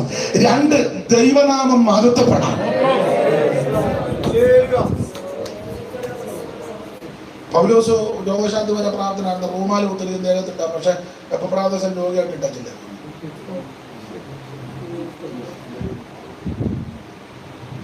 സ്തോത്രം. റൂമാൽ ഒത്തിരി വിട്ടാൽ സൗഖ്യമാ. പിന്നെ പുള്ളിയെ കൂടെ ഉണ്ടാകുന്ന കൂട്ടുവേലക്കാരന്റെ സൗഖ്യമാക്കാൻ അവിടെ വിട്ടേച്ച് പോകും. മരിക്കത്തക്ക അനുഭവത്തില്ല. നമ്മുടെ കഴിവ് കൊണ്ടല്ല, ദൈവത്തിന്റെ കൃപയാണ്. പക്ഷെ ഇപ്പൊ ചിലർക്ക് പരിവേഷം എല്ലാം കൊടുത്താൽ അങ്ങോട്ട് പരിവേഷം കൊടുത്ത് അവര് വരുന്നതിന് മുന്നേ, അവർ ആ ദേശത്തോ രാജ്യത്തോ വരുന്നതിന് മുന്നേ ഉള്ള ടിവിയിലും മാധ്യമത്തിലെല്ലാം വീൽ ചെയർ എടുത്ത് കളയുന്നതാ. അന്ത്യകാലത്ത് വാണിഭമാക്കും. സ്തോത്രം. അത് നമ്മുടെ വിഷയം അല്ലാത്തതുകൊണ്ട് ആ ഭാഗത്തേക്ക് അധികം പോകുന്നില്ല. ബിലിയാമിന്റെ അകത്ത് മുഴുവൻ ദ്രവ്യാഗ്രഹത്തിന്റെ കൗശല ബുദ്ധിയാണ്. അപ്പൊ ഇത് അകത്ത് വെച്ചോണ്ടാ പറഞ്ഞത് ഒന്നുകൂടെ പ്രാർത്ഥിക്കട്ടെ. ഒന്നുകൂടെ പ്രാർത്ഥിക്കുമ്പോൾ ദൈവം പറഞ്ഞു പോക്കണം. അങ്ങനെ ബിലിയാം ഇസ്രായേൽ മക്കളെ ശപിക്കുവാനായിട്ട് ഇവൻ യാത്ര ചെയ്ത മെസൊപ്പൊട്ടേമിയയിലെ പദോനിൽ നിന്ന് ബയോണിന്റെ മകനാകുന്ന ബിലിയാം എന്നാണ് എഴുതിയേക്കുന്നത്. ഇവൻ വന്നു. ഇടയ്ക്കത്തെ കഴുത ദൂതനെ കണ്ട കാര്യമൊന്നും ഇപ്പൊ പറയുന്നത് നമ്മുടെ വിഷയം അതല്ലാത്തതുകൊണ്ട് കാല് ഞെക്കി ഇടുക്കമുള്ള വഴിയിൽ കൂടെ വന്നു. ദൂതനെ കഴുത കണ്ടു. ബിലിയാം കണ്ടില്ല. പ്രശ്നങ്ങളായി. എങ്കിലും കഴുത അടിച്ചു. കഴുതയുടെ വാ ദൈവം തുറന്നു. എന്നിട്ടും പുള്ളി തിരിച്ചു പോകാനോ മനം തിരിയാൻ താല്പര്യം വന്നില്ല. ഒടുവിൽ മാലാഖിനെ എടുക്കൊണ്ട് മാലാഖ് പറഞ്ഞു, ഒരു ജനം വന്ന് പരന്ന് കിടക്കുക, ഇവരെ നീ ശപിച്ച് കൊല്ലണം, അല്ലെ പ്രാകണം. ബിലിയാം പറഞ്ഞു നോക്കട്ടെ. അങ്ങനെ ബിലിയാമിനെ 3 സ്ഥലത്ത് കയറ്റി നിർത്തിയെന്ന സോബിമലയിലും പിസ്കായുടെ ഈ ഭാഗത്തുമെല്ലാം ബിലിയാമിനെ 3 സ്ഥലത്ത് 3 വ്യൂവിൽ നിന്ന് കണ്ടു. ഇവരെല്ലാം 3 സ്ഥലത്ത് നിന്ന് കാണുക. കണ്ടിട്ട് ബിലിയാം പറഞ്ഞ പദത്തിൽ ഒരു ഭാഗമാണ് നമ്മൾ കുറുവാക്യമായിട്ട് വായിച്ചത്. ഇസ്രായേൽ മക്കളെ നോക്കിച്ച് പറയാ, ആഭിചാരം യാക്കോബിന് പറ്റുകയില്ല. ഇവരെ ശമിക്കാനാ കൊണ്ടുവന്നെങ്കിലും ദൈവത്തിന്റെ ആത്മാവ് ബിലിയാമിന്റെ വായിൽ കൊടുത്ത വചസ്സിത, ആഭിചാരം യാക്കോബിന് പറ്റത്തില്ല. ഒരു കാര്യം ഇന്ന് പകൽ ദൈവമക്കളോട് പറയാം. രക്ഷിക്കപ്പെട്ട് സ്നാനപ്പെട്ട് ആത്മനിറവിനെ പ്രാപിച്ച് തിരുമേശ എടുത്ത് വേർപാട് പാലിച്ച് വിശുദ്ധിയോടെ ജീവിക്കുന്ന ഒരു ദൈവ വൈതലിന് ഒരാഭിചാരവും പറ്റത്തില്ല. ഒരു ശക്തി നിന്നെ തൊടുകയല്ല. കാരണം സർവജ്ഞനായ ദൈവത്തിന്റെ ഉള്ളം കയ്യിലാണ്. അപ്പൊ ആഭിചാരം യാക്കോബിന് പറ്റത്തില്ല. അത് ശരി. പക്ഷെ എങ്ങനത്തെ യാക്കോബാ നമ്മള് ഇന്ന് അതാ അല്പസമയങ്ങളൊന്നും ചിന്തിക്കുന്നത്. യാക്കോബിന് ആഭിചാരം പറ്റത്തില്ല. യാക്കോബ് എങ്ങനെ ആയിരിക്കണം? എങ്ങനത്തെ യാക്കോബിനാണ് ആഭിചാരം പറ്റാത്തത്? അതിന്റെ 23-ാം അധ്യായത്തിന്റെ 22-ാമത്തെ വാക്യത്തിന്റെ 2ാം ഭാഗം വായിച്ചേ. കാട്ടുപോത്തിന് തുല്യമായ ബലം അവനുണ്ട്. മതി. എങ്ങനത്തെ യാക്കോബിനാണ് ആഭിചാരം പറ്റാത്തത്? ഒന്ന്, കാട്ടുപോത്തിന് തുല്യമായ ബലമുള്ള യാക്കോബിന്. എന്റെ ഭാഷയെ പറഞ്ഞാൽ ഉണക്കസ്തോത്രം പറഞ്ഞ നീ അടി മേടിക്കും. ചിലര് ആ കയ്യടിയും സ്തോത്രവും ഇരിപ്പും നോട്ടവും കണ്ടാൽ നമുക്ക് മനസ്സിലാകുന്നത് മിക്കവാറും പരിവക്കേടാ. എന്നാൽ തിരുവചനം പഠിപ്പിക്കുക, കാട്ടുപോത്തിന് തുല്യമായ ബലമുള്ള യാക്കോബിന് ഒരാഭിചാരവും പറ്റുകയില്ല. നിന്റെ കുടുംബത്തിനും ഒരാഭിചാരം ഏക്കത്തില്ല. അവൾ ആഭിചാരം യാക്കോബിന് പറ്റാതിരിക്കാൻ ഒന്നാമത്തെ കാര്യം, കാട്ടുപോത്തിന് തുല്യമായ ബലമുണ്ട്. ഈ ഉപവാസ പ്രാർത്ഥനയിൽ സംബന്ധിക്കുന്ന എല്ലാവരും ആത്മശക്തികൾ നിറഞ്ഞ ദൈവത്തെ ആരാധിക്കണം. നമ്മുടെ സഭയിലുള്ള എല്ലാവരും ആത്മാഭിഷേകം പ്രാപിക്കണം. പ്രായമുള്ളവരും കുഞ്ഞുങ്ങളും യൗവനക്കാരും മാതാപിതാക്കളും സകല ആൾക്കാരും ആത്മാവിൽ നിറഞ്ഞ് ദൈവത്തെ ആരാധിക്കണം. ഈ ചില ആൾക്കാർക്ക് പ്രായമാകുമ്പോൾ ഒരു ചിന്തയുണ്ട്, ഇനി പിള്ളേരെല്ലാം ആരാധിക്കട്ടെ, ഞങ്ങൾക്ക് 10, 60, 65. സ്തോത്രം. എന്റെ അഭിപ്രായം വചനത്തെ കൂട്ടുപിടിച്ച് പറയാം. എന്റെ വചനത്തെ കൊടുക്കും. പിള്ളേരെക്കാളും നന്നായിട്ട് ആരാധിക്കേണ്ടത് പ്രായമുള്ളവരാണ്. പിള്ളേരും ആരാധിക്കണം. ഒരു ചെറിയ നരയൊക്കെ ആയിക്കഴിഞ്ഞാൽ പിന്നെ അധികം സ്തോത്രമൊന്നും പറയില്ല ചിലര്. പിന്നെ ഇതുപോലെ സൈഡ് സീറ്റിലേ ഇരിക്കുള്ളൂ. ഹോളി വന്നാൽ മൂപ്പനായി. ചിലക്ക് പിന്നെ ഫിക്സഡ് കസേര സഭയിൽ തന്നെ ഉണ്ട്. ചില പിന്നെ ആകെ കൂടെ 2-3 കാര്യമേ അവരെ കൊണ്ട് ഒക്കുള്ളൂ. ഒന്ന് പ്രാർത്ഥിച്ച് തുടങ്ങാൻ കൊള്ളാം. ചില പിന്നെ പ്രാർത്ഥിച്ച് അവസാനിപ്പിക്കുന്നത് അതിനുവേണ്ടി മാത്രം വരുന്ന ആൾക്കാരുണ്ട്. ചില പിന്നെ സങ്കീർത്തനത്തിന്റെ മുമ്പിൽ ഒരു പ്രാർത്ഥന, അത് പുള്ളിക്ക് തന്നെ ഫിക്സഡായിട്ട് ഇട്ടിരിക്കുക. ഇതിനെങ്ങാനും ഭംഗം വന്നാൽ സഹായം കഴിഞ്ഞ് പാസ്റ്റർക്ക് ധാരാളം കോള് വരാൻ സാധ്യത. സ്തോത്രം. വചനത്തിൽ നിന്ന് പറയട്ടെ, കുഞ്ഞുങ്ങളെക്കാൾ നന്നായിട്ട് പ്രായമുള്ളവർ ആരാധിച്ചോണം. നിങ്ങൾക്ക് വചനത്തിൽ തിട്ടമുണ്ടല്ലോ. യാക്കോബിനെ പറ്റി പഠിക്കുന്നത് യാക്കോബ് യോസേഫിന്റെ പിള്ളേരെ 2 പേരെയും കൈ പിണച്ച് വെച്ച് അനുഗ്രഹിച്ചു. മനശ്ശെ എഫ്രയീമിനെ. 147 വയസ്സുണ്ട് യാക്കോബിന് ഈ സമയത്ത്, മരിക്കുന്നതിന് മുമ്പ്. യോസേഫിന്റെ 2 പിള്ളേരെയും കൈ പിണച്ച് വെച്ച് അനുഗ്രഹിച്ചു. പുസ്തകത്തിൽ അങ്ങനെ വായിക്കുന്ന, കൈ പിണച്ച് വെച്ച് അനുഗ്രഹിച്ചു. 147 വയസ്സുള്ള യാക്കോബ് ജരാതര ബാധിച്ച് ശയ്യാവലംബന ക്ഷീണതനൊക്കെയാ. പക്ഷെ യോസേഫിന്റെ മിസ്രയീമിൽ വെച്ച് 2 പിള്ളേരെ മുമ്പോട്ട് കൊണ്ടുവന്നപ്പോൾ ആ വലക്കൈ എടുത്ത് എഫ്രയീമിന്റെ തലയിൽ, ഇടക്കൈ എടുത്ത് മനശ്ശെയുടെ തലയിലും കൈ ഇങ്ങനെ പിണച്ചു വെച്ച് അനുഗ്രഹിച്ചു. വായു ഉണ്ടെന്നാണോ? നിങ്ങൾ എന്തേലും പറ, എന്തേലും പറഞ്ഞാൽ പോരാ, വചനത്തിൽ നിന്ന് പറയണം. കൈ പിണച്ചു വെച്ച് അനുഗ്രഹിച്ചേച്ച് വായു ഉണ്ടെന്നാണോ?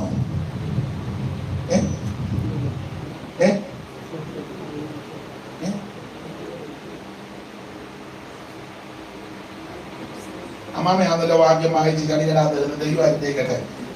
പിള്ളേരെ കൈവച്ച് പണച്ച് അനുഗ്രഹിച്ചെന്തോ വായു കൊണ്ടെന്നാണ്.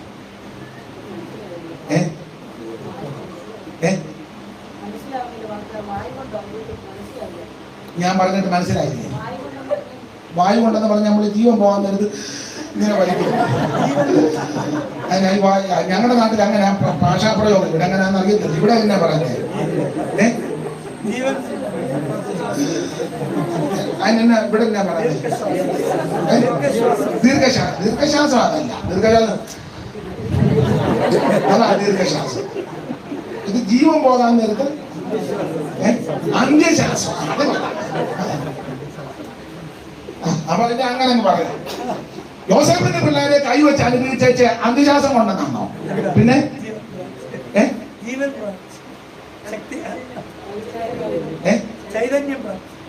അത് ഇല്ലാതെ വായിച്ച കണ്ടോ? അതിപ്പോഴൊന്നും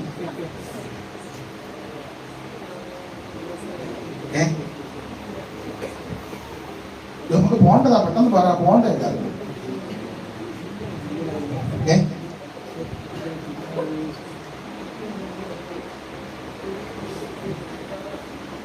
നിങ്ങൾ ചിന്തിക്കുന്നത് ഞങ്ങൾ അങ്ങനെ മറുപടി പറഞ്ഞിട്ട് ഇങ്ങനെ പ്രസംഗിച്ച് അങ്ങനെ തെളിയുണ്ടെന്നായിരിക്കും. തെളിയുന്നില്ല, ഞാൻ തന്നെ പറയാം. വായിച്ചു. നിങ്ങള് ഉൽപ്പത്തി പുസ്തകം ഇന്നും നാളെ അല്ല, ആയുസ് മുഴുവൻ വായിച്ചാൽ കാണുന്നില്ല, അവിടെ ഇല്ല. എബ്രായ ലേഖനം 11-ാം അധ്യായത്തിന്റെ 18-21 വാക്യം വായിച്ചു. എല്ലാ വാക്യവും വായിക്കാൻ നേരമില്ല. അവിടുത്തെ വായിച്ചേച്ചാ. വിശ്വാസത്താൽ യാക്കോബ് മരണകാലത്തെങ്കിൽ യോസേഫിന്റെ മക്കളെ ഇരുവരെയും അനുഗ്രഹിക്കുകയും തന്റെ വഴിയുടെ അറ്റത്തെ ചാരിക്കൊണ്ട് നമസ്കരിക്കുകയും ചെയ്തു. വിശ്വാസത്താൽ യാക്കോബ് മരണകാലത്തെങ്കിൽ യോസേഫിന്റെ മക്കളെ ഇരുവരെയും അനുഗ്രഹിച്ചേച്ച് അന്ത്യശ്വാസം വലിച്ചെന്നല്ല, വഴിയുടെ അറ്റത്ത് ചാരി ദൈവത്തെ ആരാധിച്ചെന്ന. നമസ്കരിച്ചെന്ന മലയാളത്തിൽ ശരിയായ പ്രയോഗം ദൈവത്തെ ആരാധിച്ചെന്ന. സ്തോത്രം, സ്തോത്രം. ദൈവത്തെ ആ ബൈബിളിൽ എങ്ങനെ എഴുതിയേക്കുന്നത് വായിച്ചു. എവിടെ? എബ്രായ ലേഖനം 11-ാം അധ്യായത്തിന്റെ 21. പെട്ടെന്ന് വായിച്ചു. അതിലെങ്ങനെ എഴുതിയേക്ക് നോക്കണം. നീ മാസ്ക് മാറ്റി വെച്ചു എന്റെ പൊന്നു മോനെ. ഇവിടെ ആർക്കും കോവിഡ് ഒന്നുമില്ലേ? വിശ്വാസത്താൽ യാക്കോബ് മരണകാലത്തിങ്കൽ യോസേഫിന്റെ മക്കളെ ഇരുവരെയും അനുഗ്രഹിക്കുകയും തന്റെ വടിയുടെ അറ്റത്ത് ചാരിക്കൊണ്ട് നമസ്കരിക്കുകയും. അതിനകത്ത് അവിടെ എങ്ങനെ എഴുതുന്നത്? വർഷിപ്പണമെന്നാണ്. ഇംഗ്ലീഷും കൊടുത്തിരിക്കട്ടെ, ഇംഗ്ലീഷും കൊടുത്തിരിക്കട്ടെ. By faith Jacob, when he was dying, blessed each of his Joseph's sons and worshipped as he leaned on the top of his staff. കൊച്ചുമക്കളെ രണ്ടുപേരെ കൈ വിറച്ചു വെച്ച് അനുഗ്രഹിച്ചേച്ച് ഊർദ്ധശ്വാസം വലിച്ചെന്നല്ല, ദൈവത്തെ ആരാധിച്ചെന്ന്. ഇപ്പൊ യാക്കോബിന് 147 വയസ്സുണ്ട്. അപ്പൊ 147 വയസ്സുള്ള യാക്കോബ് ആ ദൈവത്തെ ആരാധിക്കുന്നത്. ആരാധനയ്ക്ക് പ്രായം തടസ്സമല്ലെന്നാണ് ഞാനീ പറഞ്ഞത്. നീ 50-ആയി 55-ആയി സൈഡിലായിരിക്കുന്നത് സീറ്റും ഒക്കെ കിട്ടി ഇനിയിപ്പോ ആരാധിക്കണ്ട പിള്ളേർ അവനെ പറഞ്ഞ ശക്തിപ്പെട്ടാട്ടെ. പിന്നെ ഇങ്ങനെ തന്നെ പരിപാടി. കൊച്ചുങ്ങൾ ആരാധിക്കുന്നത് നോക്കിയിരിക്കുക. പറഞ്ഞു സ്തോത്രം. എല്ലാവരും ദൈവത്തെ ആരാധിക്കണം. ആരാധനയ്ക്ക് പ്രായം തടസ്സമല്ല. ആരാധനയ്ക്ക് പ്രായം തടസ്സമല്ല. ദൈവത്തിന്റെ മഹത്വം. ബാലന്മാര്, വൃദ്ധന്മാര്, യുവതികള്, യുവാക്കള്, സകല ആൾക്കാരും ദൈവത്തെ ആരാധിക്കണം. അവിടുന്ന് സർവജ്ഞനായ ദൈവമാണ്. അവിടുന്ന് ആരാധനയ്ക്ക് യോഗ്യൻ. തുതികൾക്കും സ്തോത്രത്തിനും ബഹുമാനത്തിനും പുകഴ്ചയ്ക്കും എല്ലാത്തിനും യോഗ്യൻ ഒരുവനേ ഉള്ളൂ, നസറേയനായ യേശുക്രിസ്തു. ബാലന്മാർ, വൃദ്ധന്മാർ, യുവതികൾ, യുവാക്കന്മാരോ, ബാലന്മാർ, വൃദ്ധന്മാർ, യുവതികൾ, യുവാക്കന്മാരോ,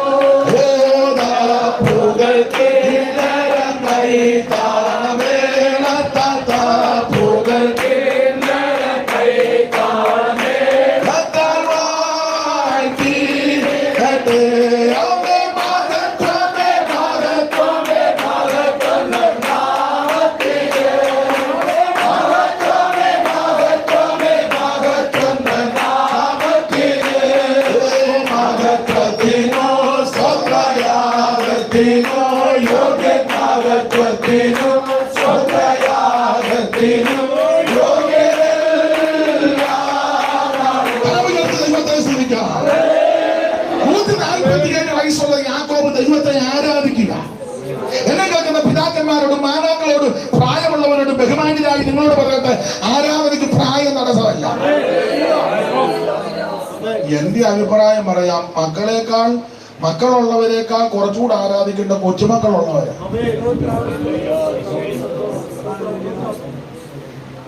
ഇത് കൊച്ചുമക്കളായി കഴിഞ്ഞാൽ പിന്നെ അനങ്ങത്ത് പോലും. കാരണം മക്കള് ഒരു അനുഗ്രഹമാണ്. മക്കളെ തരുന്ന നീ അവകാശം ഉദരബലം ദൈവം തരുന്ന അതിലും കുറച്ചുകൂടെ അനുഗ്രഹമായി കൊച്ചുമക്കളെ കാണുന്നത്. കൊച്ചുമക്കളുള്ളവരും മക്കളുള്ളവരെക്കാളും നന്നായിട്ട് ദൈവത്തെ. പിന്നെ കാരണം പുസ്തകത്തിൽ അങ്ങനെ വായിക്കുന്നത്, യോസേഫിന്റെ മകനാകുന്ന മനശ്ശെയുടെ മകൻ മാഹീരിന്റെ മക്കളും യോസേഫിന്റെ മടിയിൽ വളർന്ന. എങ്ങനെ യോസേഫിന്റെ മകനാകുന്ന മനശ്ശെയുടെ മകനാകുന്ന മാഹീരിന്റെ മക്കളും യോസേഫിന്റെ മടിയിൽ വളർന്നു. ഇപ്പൊ പിന്നെ അങ്ങനെയൊന്നും പറയത്തില്ല. പ്രായമുള്ള അപ്പനും അമ്മയും വീട്ടിലുണ്ട്, മോനും മോളും ഫ്ലാറ്റില് എറണാകുളത്ത്. നീ അപ്പനും അമ്മയും ഫ്ലാറ്റ് ആകുമ്പോ അവര്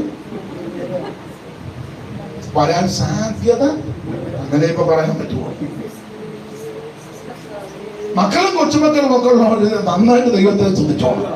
അത് വലിയ ഭാഗ്യമാണ്. ദൈവത്തിന് മകത്ത് അതെ. അപ്പൊ ഈ യാക്കോബിനെ ആവിചാരം പറ്റാത്തതിന്റെ ഒന്നാമത്തെ വിഷയം, കാട്ടുപോത്തിന് തുല്യമായ ബലമുണ്ട്. ഉണക്കസ്തോത്രം പറഞ്ഞ നീ അടി മേടിക്കും. എന്നാൽ ആത്മബലത്തിന്, ആത്മനിറവിൽ കാട്ടുപോത്തിന് തുല്യമായ ബലത്തോടെ ദൈവത്തെ ആരാധിക്കുന്ന ദൈവത്തിന്റെ പൈതൽ ഒരു ആവിചാരവും പറ്റുകയില്ല. ശ്രദ്ധിക്കണേ, ഈ സംഖ്യാപുസ്തകം 23-ാം അധ്യായത്തിന്റെ 22-ാമത്തെ വാക്യത്തിന്റെ 2-ാമത്തെ ഭാഗത്ത് കാട്ടുപോത്തിന് തുല്യ ബലം യാക്കോബിനുണ്ടെന്ന എന്നാണ് 21-ാം അധ്യായത്തിന്റെ 4-ൽ ഇവർ ക്ഷീണിച്ചെന്നാണ് എഴുതിയത്. വായിച്ച 21-ന്റെ 4. പിന്നെ അവർ ഏതോ ദേശത്ത് ചുറ്റിപ്പോകുവാൻ ഹോർ പർവ്വതത്തിങ്കൽ നിന്ന് ചെങ്കടൽ വഴിയായിട്ട് യാത്ര പുറപ്പെട്ടു. വഴി നിമിത്തം ജനത്തിന്റെ മനസ്സ് ക്ഷീണിച്ചു. അപ്പൊ ഈ ഭാഗത്ത് ക്ഷീണിച്ചെന്നാണ് എഴുതിയേക്കുന്നത്. മനസ്സ് ക്ഷീണിക്കുമ്പോ ശരീരം ക്ഷീണിക്കും, സ്വാഭാവികമാണ്. അപ്പൊ 21-ാം അധ്യായത്തിന്റെ 4-ാമത്തെ വാക്യത്തിൽ ക്ഷീണിച്ചു എന്നുള്ള പദമാണ്. പക്ഷെ ഇവരെ പറ്റി 23-ാം അധ്യായത്തിന്റെ 22-ൽ കാട്ടുപോത്തിന് തുല്യ ബലമുണ്ടെന്ന്. ഈ ദൈവമക്കൾക്ക് ചില പ്രത്യേക സമയങ്ങളിലൊക്കെ ചിലപ്പോൾ ക്ഷീണം ഉണ്ടാകാം, ശാരീരിക ക്ഷീണം ഉണ്ടാകാം, മാനസികമായി ചിലപ്പോൾ ക്ഷീണം ഉണ്ടായെന്ന് വരാം, സാമ്പത്തികമായി ക്ഷീണം ഉണ്ടായെന്ന് വരാം, ചിലർക്ക് ആത്മീയത്തിലും ക്ഷീണം ഉണ്ടായെന്ന് വരാം. ഈ ആത്മീയത്തിൽ ക്ഷീണം ഉണ്ടാകാൻ പല കാര്യമുണ്ട്. അതിൽ ഒന്ന് രണ്ട് പറയാം. ആരോഗ്യമൊന്നും ഉണ്ടാക്കരുത്, ഉടക്കുണ്ടാക്കരുത്. നാം ഉൾപ്പെട്ട് നിൽക്കുന്ന സഭയിൽ നല്ല നിലയിൽ ആരാധനയും പ്രാർത്ഥനയില്ലേ ക്ഷീണം ഉണ്ടാകും.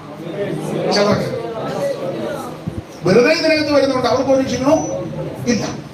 പക്ഷെ കർത്താവിനെ രുചിച്ചറിഞ്ഞ് സത്യത്തിലും ആത്മാവിൽ ദൈവത്തെ ആരാധിപ്പാൻ സമുദായങ്ങളും സംഘടനകളും നേരത്തെ നിങ്ങളുടെ ഒക്കെ വിട്ട് പുറപ്പെട്ട ദൈവമക്കൾക്ക് ആ ഉൾപ്പെട്ട് നിൽക്കുന്ന സഭയിൽ നല്ല നിലയിൽ ആരാധന ഇല്ലെങ്കിൽ ക്ഷീണം ഉണ്ടാകും. ഇപ്പൊ മിക്കടുത്തും പേരിനല്ലേ വന്നിരുന്ന ചില തെറ്റിദ്ധരിക്കരുത്. ചില സഭകളില് 10 മണിക്ക് യോഗമെങ്കിൽ 10:30 ചില 10 ഒക്കെ കഴിയും, 10:30 11 ആകും. വീട്ടു പ്രാർത്ഥനയ്ക്കും ഒക്കെ അങ്ങനെയാ. ചിലയിടത്ത്, എല്ലായിടത്തും അല്ല. അവസാനം ചിലയിടത്ത് പാസ്റ്റർമാർ ചോദിക്കും, തെറ്റിദ്ധരിക്കരുത്, അവര് ചോദിക്കും നമുക്ക് തുടങ്ങാം. പിന്നെ പാസ്റ്റർ പറഞ്ഞു ചാപ്പച്ചാൻ വന്നിട്ടില്ല, എന്നാ പുള്ളിയും കൂടെ വരട്ടെ. പിന്നെ വേറെന്നാണ് വിശേഷം? പക്ഷെ അവിടെ കൗൺസിലിന് പോയായിരുന്നു. ഓ, മറ്റേ പുള്ളി ഇലക്ഷന് നിൽക്കുന്നുണ്ട്, യോഗം തുടങ്ങാൻ പോവാ. പാസ്റ്ററെ കൊല്ലം വോട്ട് ചെയ്യാൻ പോകുന്നു. ഞാനിപ്പോ ഏത് പാനലിൽ കൊണ്ട് നിൽക്കണമെന്ന് ആ ചാപ്പച്ചാൻ വരുന്നുണ്ട്. നമുക്ക് തുടങ്ങാം. ഇല്ല, ബേച്ചാൻ ബസ് സ്റ്റോപ്പിൽ ഇറങ്ങിയതേ ഉള്ളൂ, ഇങ്ങോട്ട് ബേച്ചാനൂടെ. എന്നാ അങ്ങനെ പാവച്ചാനും ബേച്ചാനും എല്ലാം 11 എല്ലായിടത്തും കാര്യമല്ല, ചിലയിടത്തെ കാര്യമായി. ഇവിടുത്തെ ഒന്നോട് പറയരുത് ഇവിടെ കുഴപ്പമൊന്നുമില്ല, കാരണം ഞാൻ വന്നപ്പോൾ ആരാധന നടന്നുകൊണ്ടിരിക്കുക. ചില ഇടങ്ങളിലെ കാര്യമാണ്, പലയിടത്ത് പോകുന്നതല്ലേ. അത് കഴിഞ്ഞാണ് നമുക്ക് തുടങ്ങാം, പ്രാർത്ഥിച്ചോട്ടെ. ഈ ഗുരുക്കെല്ലാം ഒപ്പിച്ച ഉള്ളി വേണം പ്രാർത്ഥിച്ചോട്ടെ. എന്നെ പുള്ളി താവേ സ്തോത്രം സ്തോത്രം സ്തോത്രം. ഞങ്ങൾ വന്ന സമയം മുതൽ ഈ സമയം വരെ ഞങ്ങളുടെ സംസാരത്തിൽ വന്ന കാരണം 3/4 മണിക്കൂറിട്ട് ഗുരുക്കൊപ്പിക്കുകയാണ്. ഞങ്ങൾ ഒന്നുകൂടെ കഴുകി വെടിപ്പാക്കി വിശുദ്ധീകരിച്ച് അവിടുത്തെ തങ്ക നിണം കൊണ്ട് ഞാൻ എന്റെ ഒരു മെതേടങ്ങ് പറഞ്ഞത് ഒരുമാതിരി പ്രാർത്ഥിച്ചു നിർത്തി. എന്നെ പാസ്റ്റർ പാട്ട് പാടിയാട്ടെ. ഉടനെ ഏത് പാട്ട്? ഏതെങ്കിലും ഒന്ന് പാട്. സ്തോത്രം. ഏതെങ്കിലും ഒരു പാട്ട് പാടി. കൈ അടിച്ചവൻ അടിച്ചു, അടിക്കാത്തവൻ അടിച്ചില്ല. പാടുന്നവൻ പാടി, പാടാത്തവൻ പാടിയില്ല. മര്യാദയ്ക്ക് ഇരിക്കുന്നവരുണ്ട്, മുട്ടയിൽ ഇരിക്കുന്നവരുണ്ട്, നന്നായിട്ട് ഇരിക്കുന്നവരുണ്ട്, കസേര ഇരിക്കുന്നവർ കാണും, താഴെ ഇരിക്കുന്നവർ കാണും, തുമ്പിയെ പിടിക്കാനിരിക്കുന്ന പോലെ ഇരിക്കുന്നവർ കാണും. സഭായോ ആ ഒരു പാട്ട് പാടി കഴിയുമ്പോൾ ചിലയിടത്ത് പാസ്റ്റർമാര് 2 പേര് പ്രാർത്ഥിച്ചാണ്. 2 പേര് ഇങ്ങനെ വർഷങ്ങളായിട്ട് ഇട്ടിരിക്കുക. കുറ്റമല്ല ഈ പറയാന്. ഒരു ആരാധന ശരിക്ക് ഇല്ല. അങ്ങനെ കിട്ടാതെ വരുമ്പോൾ ചിലര് ക്ഷീണിക്കും. നാം ഉൾപ്പെട്ടിരിക്കുന്ന സഭയിൽ നല്ല വചന ശുശ്രൂഷ ലഭിക്കുന്നില്ലെങ്കിൽ ചിലർ ക്ഷീണിക്കും. ആത്മീയ സ്നേഹബന്ധത്തിൽ എല്ലാവരും ഒന്നിച്ച് യോജിച്ച് പോകുന്നില്ലെങ്കിൽ ചിലർ ക്ഷീണിക്കും. ക്ഷീണിക്കാൻ പല കാര്യമാണ്. ചിലരെ ചില സഭകളിൽ ഒറ്റപ്പെടുത്തും. അങ്ങനെയുള്ളവർ ക്ഷീണിക്കും. അവരവിടെ മിണ്ടുകയല്ല, അവരുടെ വീട്ടിൽ പ്രാർത്ഥന വെച്ചാൽ പോകില്ല. അഥവാ പോയാൽ ചിലർ അവിടെ നിന്ന് വെള്ളം കുടിക്കുകയല്ല. അവിടെ ഭക്ഷണമുണ്ട്, അന്നൊരു പ്രത്യേക ഉപവാസമാണ്, കള്ള ഉപവാസം. അവിടുന്ന് കഴിക്കുകയല്ല. ഈ കക്ഷിയുടെ പുറകെ വീട്ടിൽ ചെല്ലണം, നല്ല പെഴുക്കാ പെരുക്കുണ്ടായിരുന്നു. ഇതൊക്കെ ദൈവം കാണണം. അപ്പൊ ഇങ്ങനെയൊക്കെ വരുമ്പോൾ ചില ദൈവമക്കൾ ക്ഷീണിക്കും. അത് സ്വാഭാവികം. പക്ഷെ ഒരു കാര്യം പറയാം, അങ്ങനെ ക്ഷീണിച്ചു പോകുന്ന ദൈവമക്കൾ ആ നിലയിൽ മുൻപോട്ട് പോകരുത്. നിന്റെ ക്ഷീണം തീർക്കണം. ക്ഷീണം തീർക്കുവാൻ കഴിവുള്ള ഒരുവൻ ഇന്ന് പകരം നമ്മുടെ നടുവിലുണ്ട്. Praise the Lord. അപ്പൊ ശ്രദ്ധിക്കുക, 23-ാം അധ്യായത്തിന്റെ 22-ാമത്തെ വാക്യത്തിന്റെ രണ്ടാം ഭാഗത്ത് കാട്ടുപോത്തിന് തുല്യമായ ബലമുണ്ട്. പക്ഷെ ഇവരെ പറ്റി 21-4 വായിക്കുന്നത് ക്ഷീണിച്ചെന്ന. അപ്പൊ 21-ൽ ക്ഷീണിച്ചവർ 23-ൽ ബലപ്പെട്ടു. അപ്പൊ അതിന്റെ അർത്ഥം ഇതിനിടയ്ക്ക് ഇവര് ബലപ്പെട്ടു. അത് നമുക്കൊന്ന് ചിന്തിക്കാം, ശാന്തമായിട്ട് വചനത്തിൽ ചിന്തിക്കാം. 21-ൽ ക്ഷീണിച്ചവർ 23-ൽ ബലപ്പെട്ടു. 21-ൽ ക്ഷീണിക്കാൻ കാര്യം വായിച്ചേ, അതിന് 21-4 മുതൽ ഒന്നുകൂടെ വായിച്ചേ.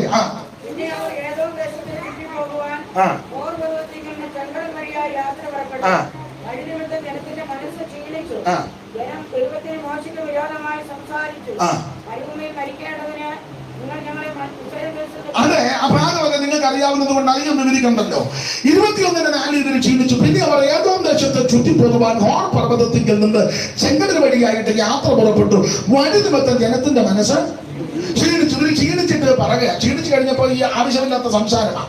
ക്ഷീണിച്ചു. ജനം ദൈവത്തിന്റെ മോശയ്ക്ക് വിരോധമായിട്ട് പുരുപുറത്ത് സംസാരിച്ച് പറയുക, മരുഭൂമിയിൽ മരിക്കേണ്ടതിന് നിങ്ങൾ ഞങ്ങളെ മിസ്രയീം ദേശത്ത് കൊണ്ടുവന്നത് എന്നിട്ട് പറയും, എവിടെ അപ്പവുമില്ല വെള്ളവുമില്ല, ഈ സേരമില്ലാത്ത ആഹാരം ഞങ്ങൾക്ക് വെറുപ്പാണ്. ഇത് മന്നക്കെതിരെയാണ്. മന്നക്കെതിരെ ഒരു പ്രശ്നം പറയാം, സാരമില്ലാത്ത ആഹാരം ഞങ്ങൾക്ക് എന്ന് പറഞ്ഞാൽ മന്ന വെറുപ്പാണ്. അത് ദൈവത്തിന് ഹിതമല്ലാത്ത സംസാരമാണ്. ഓ, സാരമില്ലാത്ത ആഹാരം. ചിലർക്ക് ഇപ്പൊ പെന്തിക്കോസ് ഇഷ്ടമല്ലല്ലോ.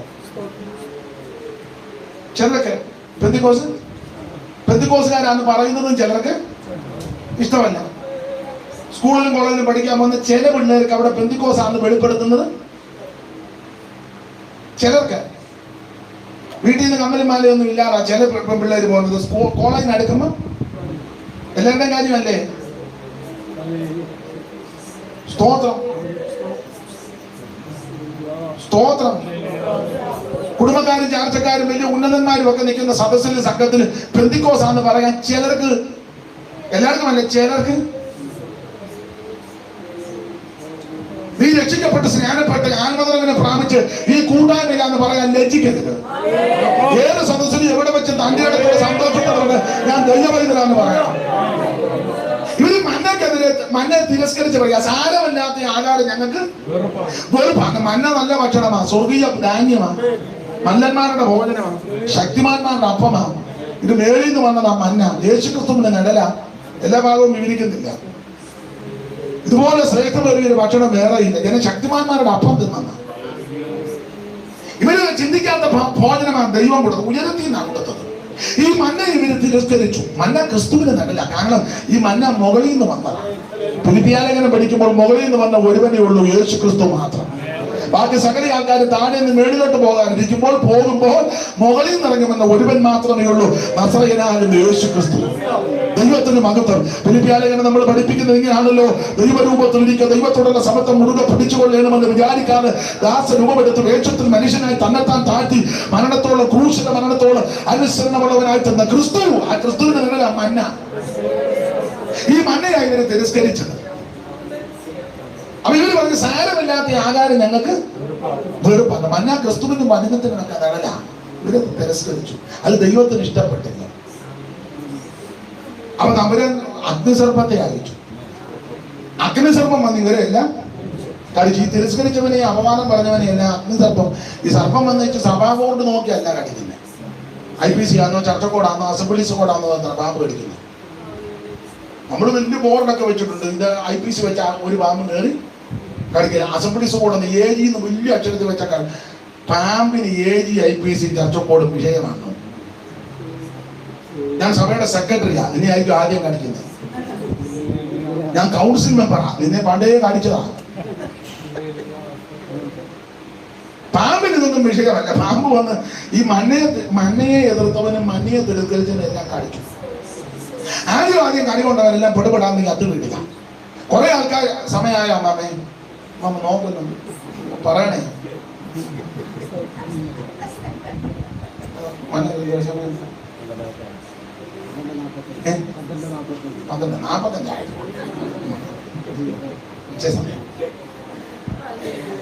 ഇതൊന്നും ഇവിടെ 12:30 ഇരുന്നല്ലേ. അതാ അതാ പറഞ്ഞൊരു ഉച്ചനേരം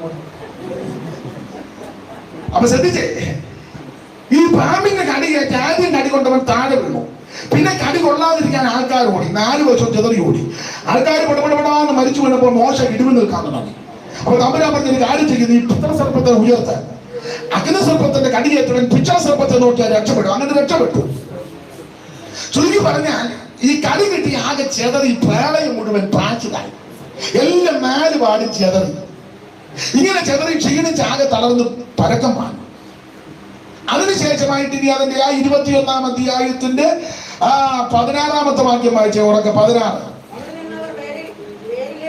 അവിടെ നിന്ന് അവർ ബേരിലേക്ക് പോയി. അടുത്ത വാക്യം, യഹോവ മോശയോട് ജനത്തെ ഒന്നിച്ചു കൂട്ടണം. അപ്പൊ ഈ ഒന്നിച്ചു കൂട്ടാൻ പറയാൻ കാര്യം 21-ാം അധ്യായത്തിന്റെ 4 മുതൽ താഴോട്ട് പഠിക്കുമ്പോൾ മന്നയെ തിരസ്കരിച്ചു കഴിഞ്ഞപ്പോൾ പാമ്പ് കയറി കടിച്ചു.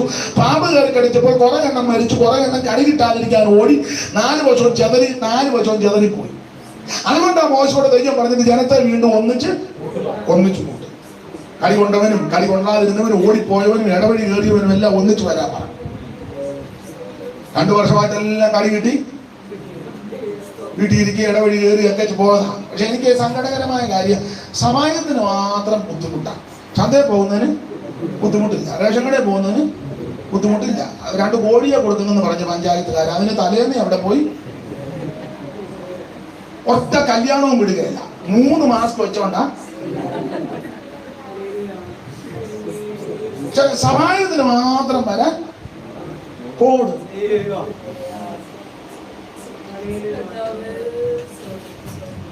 സ്തോത്രം. ഗവൺമെന്റ് വെറുതെ കിറ്റ് കൊടുക്കുക, അതിനും പോകും. പോവിടാ, ഞാൻ പോകുന്നില്ലെന്ന് ആരും പറഞ്ഞില്ല. നടക്കാൻ മേലെ ഓട്ടോ പിടിച്ച്. പക്ഷെ സഹായത്തിന് മാത്രം. നമ്മുടെ വിഷയമല്ല. ഇപ്പോൾ വിട്ടൊക്കെ അമ്മാമ ഇനി പിന്നെയും മാറ്റിയാൽ നോക്കും. ഞാൻ പിന്നെയും പറയാനില്ല. ദൈവത്തിന്റെ മഹത്വം. അപ്പൊ ശ്രദ്ധിച്ചേ, 4 വർഷവും ചെതറി ഓടി. അതുകൊണ്ടാണ് നമ്പരാൻ പറഞ്ഞത്, മോശയോട് പറഞ്ഞത് ജനത്തെ ഒന്നിച്ച് കൂട്ടുക. വായിച്ചാട്ടെ അമ്മാമേ, ഒന്നിച്ചു കൂട്ടുക. ഞാൻ അവർക്ക് വെള്ളം കൊടുക്കുമെന്ന് കൽപ്പിച്ച കിണറ്. അപ്പൊ അതിന്റെ അർത്ഥം കിണറ്റിന്റെ ഒന്നിച്ചു കൂടാൻ. ഈ കിണറിന്റെ സമീപത്ത് എല്ലാവരും ഒന്നിച്ചു കൂടണം. കളി കിട്ടിയവനും കളി കിട്ടാതിരുന്നവനും ഓടിയവനും പരക്കം മാഞ്ഞവനും ഇടവഴി കയറിയവനും അതിനെ പോയവനും ഇതിനെ പോയവനും എല്ലാം ഈ കിണറ്റിന്റെ ഒന്നിച്ചു കൂടാൻ പറഞ്ഞു. 2 വർഷമായിട്ട് അതിനെല്ലാം പോയി. എല്ലാം സൂമിനകത്തൂടെ ആയിരുന്നല്ലോ യോഗം. ഇനി ഏതും ഒന്നിച്ചെല്ലാം കൂടെ, സഭായത്തിന് ഒന്നിച്ചു കൂടെ. ദൈവം അതിനെ വഴി ഒരുക്കി തരിക. 2 വർഷം കൊണ്ട് ശരിക്കും പഠിച്ചില്ലേ എല്ലാവരും? ഇനിയെങ്കിലും ഇതിന് ഭയപ്പെടാതെ വണ്ണം ദൈവത്തിൽ ഭയപ്പെട്ട്, ദൈവത്തിന് ആശ വെച്ച്, ദൈവത്തെ ഭജിച്ച് എല്ലാവരും ഒന്നിച്ചു കൂടി ദൈവത്തെ ആരാധിക്കേ. അപ്പൊ ഈ കിണറ്റിക്കാരെ എല്ലാം കൂടെ ഒന്നിച്ചു കൂടി. ഞാൻ അവർക്ക് വെള്ളം കൊടുക്കുമെന്ന് കൽപ്പിച്ച കിണറ് അത് തന്നെ. അടുത്ത വാക്യം, ആ സമയത്ത് ഇസ്രായേലിനൊക്കെ കിണറ് പൊങ്ങി വരാൻ പറഞ്ഞ വെള്ളം പൊങ്ങി വരണമെന്നാ അതിന്റെ അർത്ഥം. പേപ്പറിലൊക്കെ വായിക്കുന്ന കിണർ താഴുന്നെന്നാ, പക്ഷെ ഇവിടെ വായിക്കുന്ന കിണർ പൊങ്ങി വരാനാ. അപ്പൊ കിണറ് പൊങ്ങി വാ. അത് കിണറിന് പാടി വന്ന് വെള്ളം പൊങ്ങി വരണം, അതിന് പാടണം. അടുത്തത്, പ്രഭുക്കന്മാര് കുടിച്ച കിണർ. അടുത്ത വാക്യം വായിക്കേണ്ടത് വായിച്ചാൽ പൈക്കൂടെ പ്രസംഗിച്ചാലും തീരുകയില്ല. നമുക്ക് ഒരു പദം എടുത്താൽ മതി. പ്രഭുക്കന്മാര് കുടിച്ച കിണർ. അപ്പൊ ചുരുക്കി പറഞ്ഞാൽ 21-ാം അധ്യായത്തിന്റെ 4 ക്ഷീണിച്ചവർ 23-ാം അധ്യായത്തിന്റെ 22-ൽ കാട്ടുപോത്തിന് തുല്യമായ ബലം പ്രാപിച്ചു. ആ ബലം എങ്ങനെ കിട്ടിയെന്നാ പഠിക്കുന്നത്. കളി കൊണ്ട് ക്ഷീണിച്ച് അവശനായി തളർന്ന ആൾക്കാരെ കിണറ്റിന്റെ ഒന്നിച്ചു കൂട്ടി. കൂടുതലായിട്ട് പറഞ്ഞു, ഒന്നിച്ചു കൂടി എല്ലാവരും പാട്ട് പാടണം. ഈ സഭയിലുള്ള എല്ലാവരും ഒന്നിച്ചൊന്ന് പാടിക്കുക. എന്തോ അന്തരീക്ഷം വന്നറിയാം.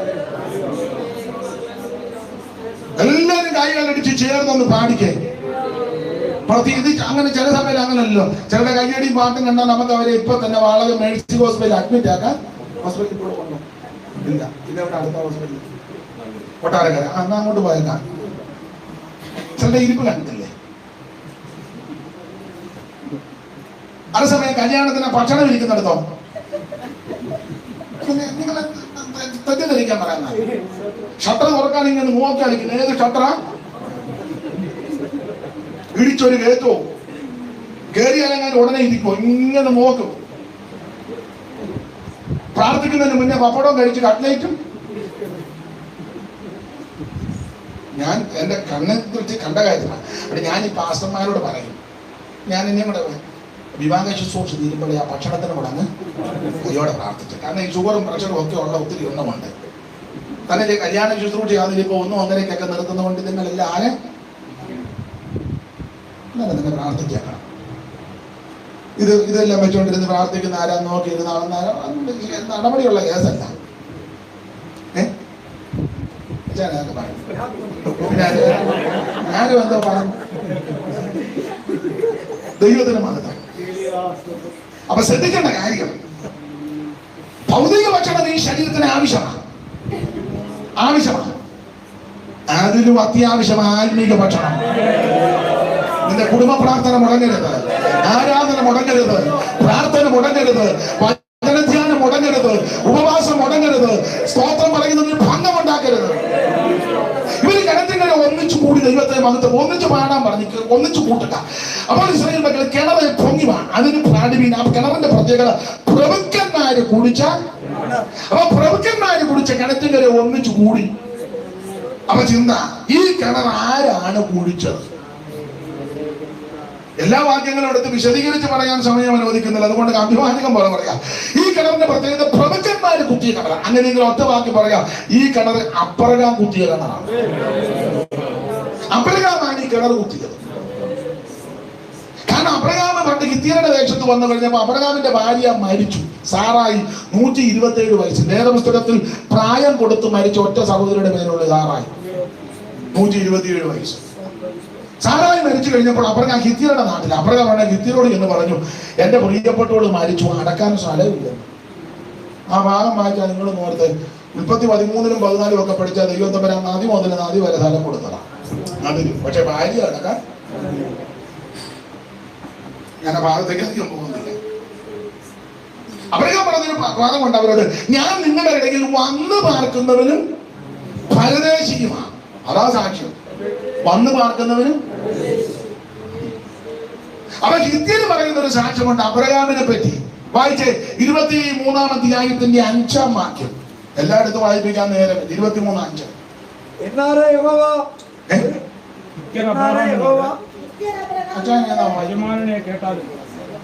സംഖ്യാപുസ്തകമായിരിക്കും വായിക്കുന്നത്.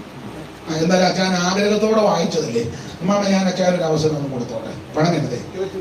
ഉൽപ്പത്തി 23-ന്റെ 5 വായിച്ചു വെച്ചോ. അച്ഛൻ ആഗ്രഹത്തോടെ വായിച്ചതല്ലേ, അപ്പൊ ഒരു അവസരം നമുക്ക് കൊടുക്കാം.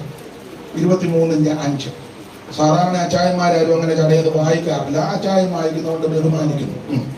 ബാക്കി അച്ചായന്മാരില്ല, അച്ചായം വായിക്ക് നോക്കുന്നുണ്ടോ നോക്കിയിരിക്കുന്ന അച്ചായന്മാരാണ്. അപ്പൊ അച്ചായൻ വായിച്ചാണ്. അബ്രഹാമിനോട് യജമാനനെ കേട്ടാലും അടുത്തത്, നീ ഞങ്ങളുടെ ഇടയിൽ ദൈവത്തിന്റെ പ്രഭുവാ. കണ്ടോ? ഹിത്യൻ അബ്രഹാമിനോട്, അബ്രഹാം പറഞ്ഞു, ഞാൻ നിങ്ങളുടെ ഇടയിൽ വന്നു പാർക്കുന്നവനും പരദേശിയുമാണെന്ന് പറഞ്ഞപ്പോ ഹിത്യന് പറഞ്ഞു, അയ്യോ യജമാനെ കേട്ടാൽ നീ ഞങ്ങളുടെ ഇടയിൽ ദൈവത്തിന്റെ പ്രഭുവാ. സന്തോഷ. ഇത് കൂടുതൽ വേറെ ഒന്നും വേണ്ട. ജാതികളാ പറഞ്ഞ നീ ദൈവത്തിന്റെ പ്രഭുവാണ്. അവൻ സംഖ്യാപുസ്തകത്തിൽ വായിച്ചത് പ്രഭുക്കന്മാര് കുത്തിയ കിണർ. അബ്രഹാം ദൈവത്തിന്റെ പ്രഭുവാണ്. അപ്പൊ അബ്രഹാമിന്റെ യാത്രാവേളയിൽ ശൂരനും ബദേലിനും മധ്യ കൂടിയിരുന്നു. 20-ാം അധ്യായത്തിൽ ഒന്ന് വായിച്ചേ. ഉൽപ്പത്തി 20-ന്റെ 1 ചടികടാന്ന് വായിക്കണം.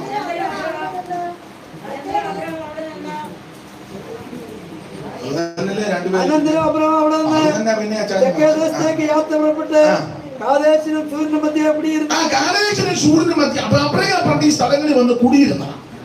അപ്പൊ ഈ കിണറിന്റെ പ്രത്യേകത പ്രഭുക്കന്മാര് കുത്തിയ കിണർ. അബ്രഹാം ദൈവത്തിന്റെ പ്രഭു. അപ്പൊ അബ്രഹാം കുത്തിയ കിണറാണ്. അബ്രഹാമാണ് ഈ കിണർ കുത്തിയത്. ഇനി ചോദ്യം, അബ്രഹാം എന്തിനാ കിണർ കുത്തിയത്? ഇപ്പം റിട്ടയർഡ് ആയി വിശ്രമ ജീവിതം വന്നാൽ വെറുതെ ഇരിക്കണ്ട. 5-6 കിണർ. പിള്ളേരില്ല, ഇപ്പം വിദേശത്തായി, പ്രാരാബ്ദമല്ല, മാറി. എന്നാൽ പിന്നെ ചുമ്മാ ഇരുന്ന വെറുതെ എന്തിനാ 5-6 കിണർ? അബ്രഹാമായി കിണർ കുത്തിയത്. കിണർ കുത്താൻ കാരണം അബ്രഹാമും ദൈവമായിട്ട് പണ്ട് ഏകപക്ഷീയമായ ഒരു ഉടമ്പടി നടത്തി. ഉൽപ്പത്തി 15 എടുത്ത് വായിപ്പിക്കുന്നില്ല. ഉൽപ്പത്തി 15. ആ 15-ാം അധ്യായത്തിൽ യാഗവസ്തുവിനെ നെടുകെ പിളർക്കണം. ദൈവം ആ പിളർപ്പിൽ കൂടെ കിടന്നു. അബ്രഹാം കിടന്നില്ല. ഗാഠനിദ്ര വന്നു. വിവരിക്കുന്നില്ല അധികം, നിങ്ങൾക്ക് ആ ഭാഗം അറിയാം. ആ ഗാഠനിദ്ര റാഞ്ചം പറക്ഷി ഇറങ്ങി. അബ്രഹാം അതിനെ ആട്ടിക്കളഞ്ഞു. ഉടലിന്മേൽ ഇറങ്ങിയപ്പോൾ ദൈവമക്കളുടെ ഒരു ദൂത് അതിൽ നിന്ന് പറയാനുള്ളത്, ആട്ടിക്കളയേണ്ടതിനെ ആട്ടിക്കളയണം, അകത്ത് നിർത്തേണ്ടതിനെ അകത്ത് നിർത്തണം, അടുപ്പിക്കേണ്ടതിനെ അടുപ്പിക്കണം, മാറ്റി നിർത്തേണ്ടതിനെ മാറ്റി നിർത്തണം എന്ന് പറഞ്ഞ വേർപാട് പാലിച്ചോ. Praise the Lord. ആ ഏകപക്ഷീയമായ ഉടമ്പടിയിൽ ദൈവം അബ്രഹാമിനോട് ഒരു അരുളപ്പാട് പറഞ്ഞു. നിങ്ങൾ ആ 15-ാം അധ്യായത്തിന്റെ 16-ാമത്തെ വാക്യം വായിച്ച ഉൽപ്പത്തി 15:16. ആ 14 അതിന്റെ 15 മുതൽ വായിച്ചോ. 15 മുതൽ അബ്രഹാമിനോട് പറയും, അബ്രഹാമേ നീയോ സമാധാനത്തോടെ നിന്റെ പിതാക്കന്മാരോട് ചേരുപ്പിനെ നല്ല വാർദ്ധക്യത്തിൽ നീ അടക്കപ്പെടും. 175 വയസ്സ് വരെ ജീവിച്ചു. നല്ല വാർദ്ധക്യത്തിൽ അടക്കപ്പെടും. അടുത്തത് 4-ാം തലമുറക്കാർ ഇവിടേക്ക് മടങ്ങി വരും. ശ്രദ്ധിച്ചേ, ഇത് ഉൽപ്പത്തി പുസ്തകം 15-ാം അധ്യായത്തിലാണ് ദൈവം പറഞ്ഞ 4-ാം തലമുറക്കാർ ഇവിടെ വരും. അന്ന് തലമുറ ഉണ്ടായിട്ടില്ല. തലമുറ സ്തോത്രം. തന്റെ വാഗ്ദത്ത സന്തതി ആരാ? ഇസഹാക്ക്. ഇസഹാക്ക് അന്ന് ജനിച്ചിട്ടില്ല. ഇസഹാക്ക് ഏത് അധ്യായത്തിലാണ് ജനിക്കുന്നത്?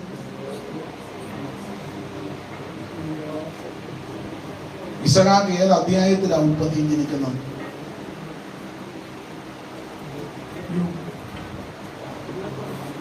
ഇസഹാക്ക് ജനിച്ചോ?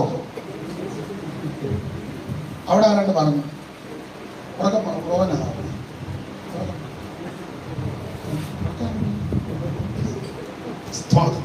നിങ്ങളുടെ വീടല്ലേ ഉറക്കപ്പാടുന്ന? അവൻ വാഗ്ദത്തം ജനിക്കുന്നത് 21-ലാ. എന്നാൽ അതിനു മുമ്പ് ഇശ്മയേൽ ജനിച്ചു. ഇശ്മയേൽ ജനിക്കുന്നത് എത്ര അധ്യായത്തിലാ?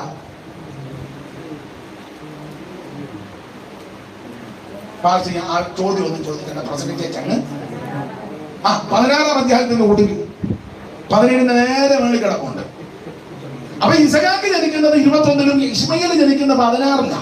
പക്ഷെ ഈ 2 പിള്ളേര് ജനിക്കുന്നതിന് മുമ്പ് 15-ാം അധ്യായത്തിലാണ് ദൈവം പറഞ്ഞത് 4-ാം തലമുറക്കാർ ഇതില് എന്ന് പറഞ്ഞാൽ ഇശ്മായേലും ഇസഹാക്കും ഒക്കെ ജനിക്കുന്നതിന് മുമ്പ് സർവജ്ഞനായ ദൈവം പറഞ്ഞ അബ്രഹാമേ, നീ നല്ല വാർദ്ധക്യത്തിൽ അടക്കപ്പെടും.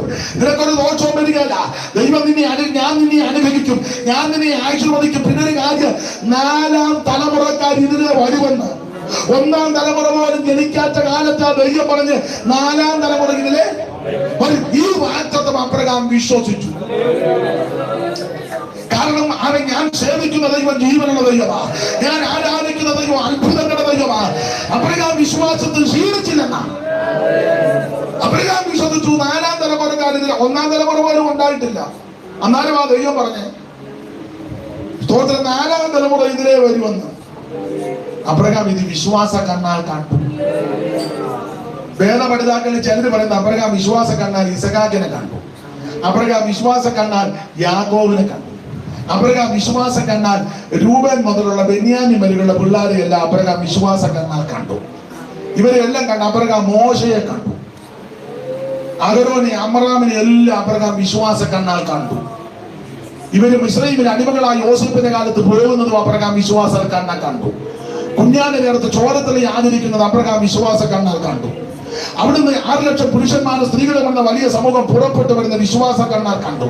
അങ്ങനെ കണ്ടിട്ട് അബ്രഹാമിന് മനസ്സിലായി, എന്റെ മക്കളും മക്കളുടെ കൊച്ചുമക്കളും എല്ലാം മിസ്രയീം പുറപ്പെട്ട് ഇതിലേക്കൂടെ യാത്ര ചെയ്ത് വരുമ്പോൾ അവർക്ക് കുടിക്കാൻ വെള്ളം വേണം.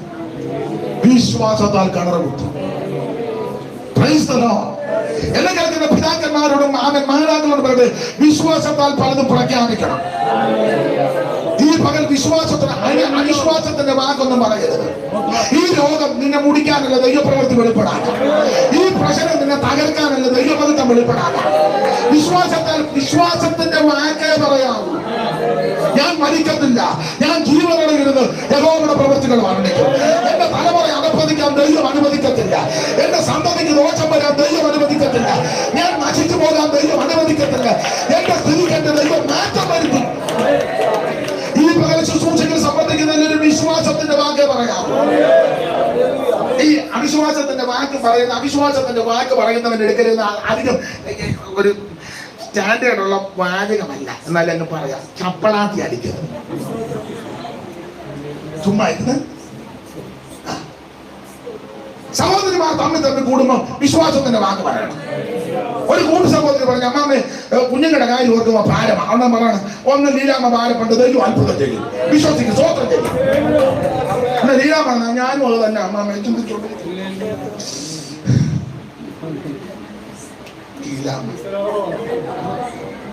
നീ മിണ്ടിപ്പോകരുത്. വിശ്വാസത്തിന്റെ വാക്ക് പറ. ഇന്ന് പറയാൻ അന്യോന്യം ആ വേദനയ്ക്ക് ധൈര്യപ്പെടുകയാണ്. ഒരു രോഗമായിട്ട് ഒരാൾ വന്ന് പറയണം, അമ്മാമെ അഗ്നിറ്റാക്കാന്നല്ല, മുട്ടുമടക്ക് പ്രാർത്ഥിക്കാം, യേശു സൗഖ്യമാക്കും. ഈ രോഗം നിന്നെ നശിപ്പിക്കാനല്ല, ഈ പ്രശ്നം നിന്നെ തകർക്കാനല്ല, നിന്റെ സ്ഥിതിക്ക് ദൈവം മാറ്റം വരുത്തും. വിശ്വാസത്തിന്റെ വാക്ക് പറ, വിശ്വാസത്തിന്റെ വാക്ക് പറ. അവിശ്വാസം മാറട്ടെ, നിരാശ മാറട്ടെ, പരാജയത്തിന്റെ പടുകുടിയിൽ നിന്ന് കയറി യേശുവിന്റെ നാമത്തിൽ അവിശ്വാസം എന്ന കുറ്റകത്തെ ശാസിക്കുക. അത് വിശ്വസിക്കുന്നവരെ അടയാളങ്ങൾ നടക്കും. എന്റെ നാമത്തിൽ ഭൂതങ്ങളെ പുറത്താക്കും, രോഗികളെ സൗഖ്യമാക്കും. Praise the Lord.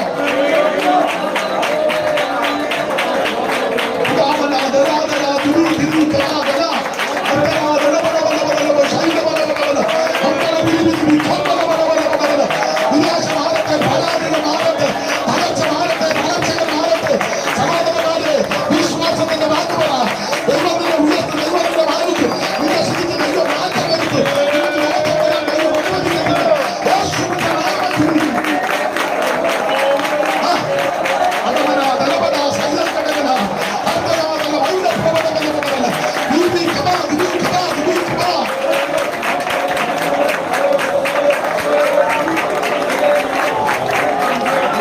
ഭാവിയത്ത് ദൈവത്തെ സ്തുതിക്കുക. വിശ്വാസത്തിൽ ക്ഷീണിച്ചില്ല. അതുകൊണ്ട് ദൈവമക്കളോട് കർക്കശമായിട്ട് വീണ്ടും പറയാം, വിശ്വാസത്തിന്റെ വാക്കേ പറയാം. ആരെങ്കിലും ഒരു നിരാശയോ പരാജയമായിട്ട് വന്നാലോ അതിനോട് ചേർന്ന് യോജിക്കരുത്.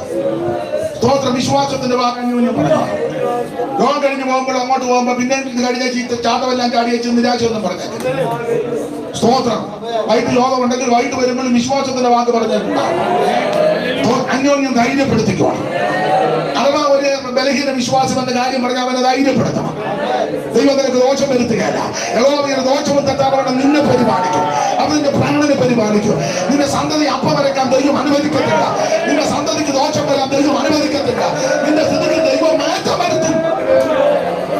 അപ്പോഴാ വിശ്വാസം കണ്ണാൽ കണ്ടു തന്റെ തലമുറകൾ നടന്നു വരുന്നത്. അപ്പോൾ മനസ്സിലായി, കുഞ്ഞുങ്ങൾ നടന്നു വരുമ്പോൾ ക്ഷീണിക്കും, അവർക്ക് കുടിക്കാൻ വെള്ളം വേണം. വിശ്വാസത്തെ കിണറുകൾ. ഇസ്ഹാക്കിന്റെ കാലമൊക്കെ നമ്മൾ പരിസരം മണ്ണിട്ട് നികത്തി. പക്ഷേ യഹോവ ഇടം ഉണ്ടാക്കുന്ന പറഞ്ഞിട്ട് വേറെയൊക്കെ കുത്തി. പക്ഷെ ഇത് മണ്ണിട്ട് നികന്നെങ്കിലും ഈ വെള്ളം ഇത് മാറ്റത്തെ തന്നെ കിണറാ. ഒന്നിച്ച് ചേർന്നത് പാട്ട് പാടി ആത്മാവിൽ ബലപ്പെട്ടു. ഇവര് പാടി ബലപ്പെട്ടപ്പോൾ ഈ വെള്ളം പൊങ്ങി വന്നു. ആ വെള്ളം പൊങ്ങി വന്നപ്പോ ഇസ്രായേൽ മുഴുവൻ ആ വെള്ളം കുടിച്ചു. ഈ വെള്ളം കുടിച്ചപ്പോൾ കാട്ടുപോത്തിന് തുല്യ ബലമുണ്ടായി.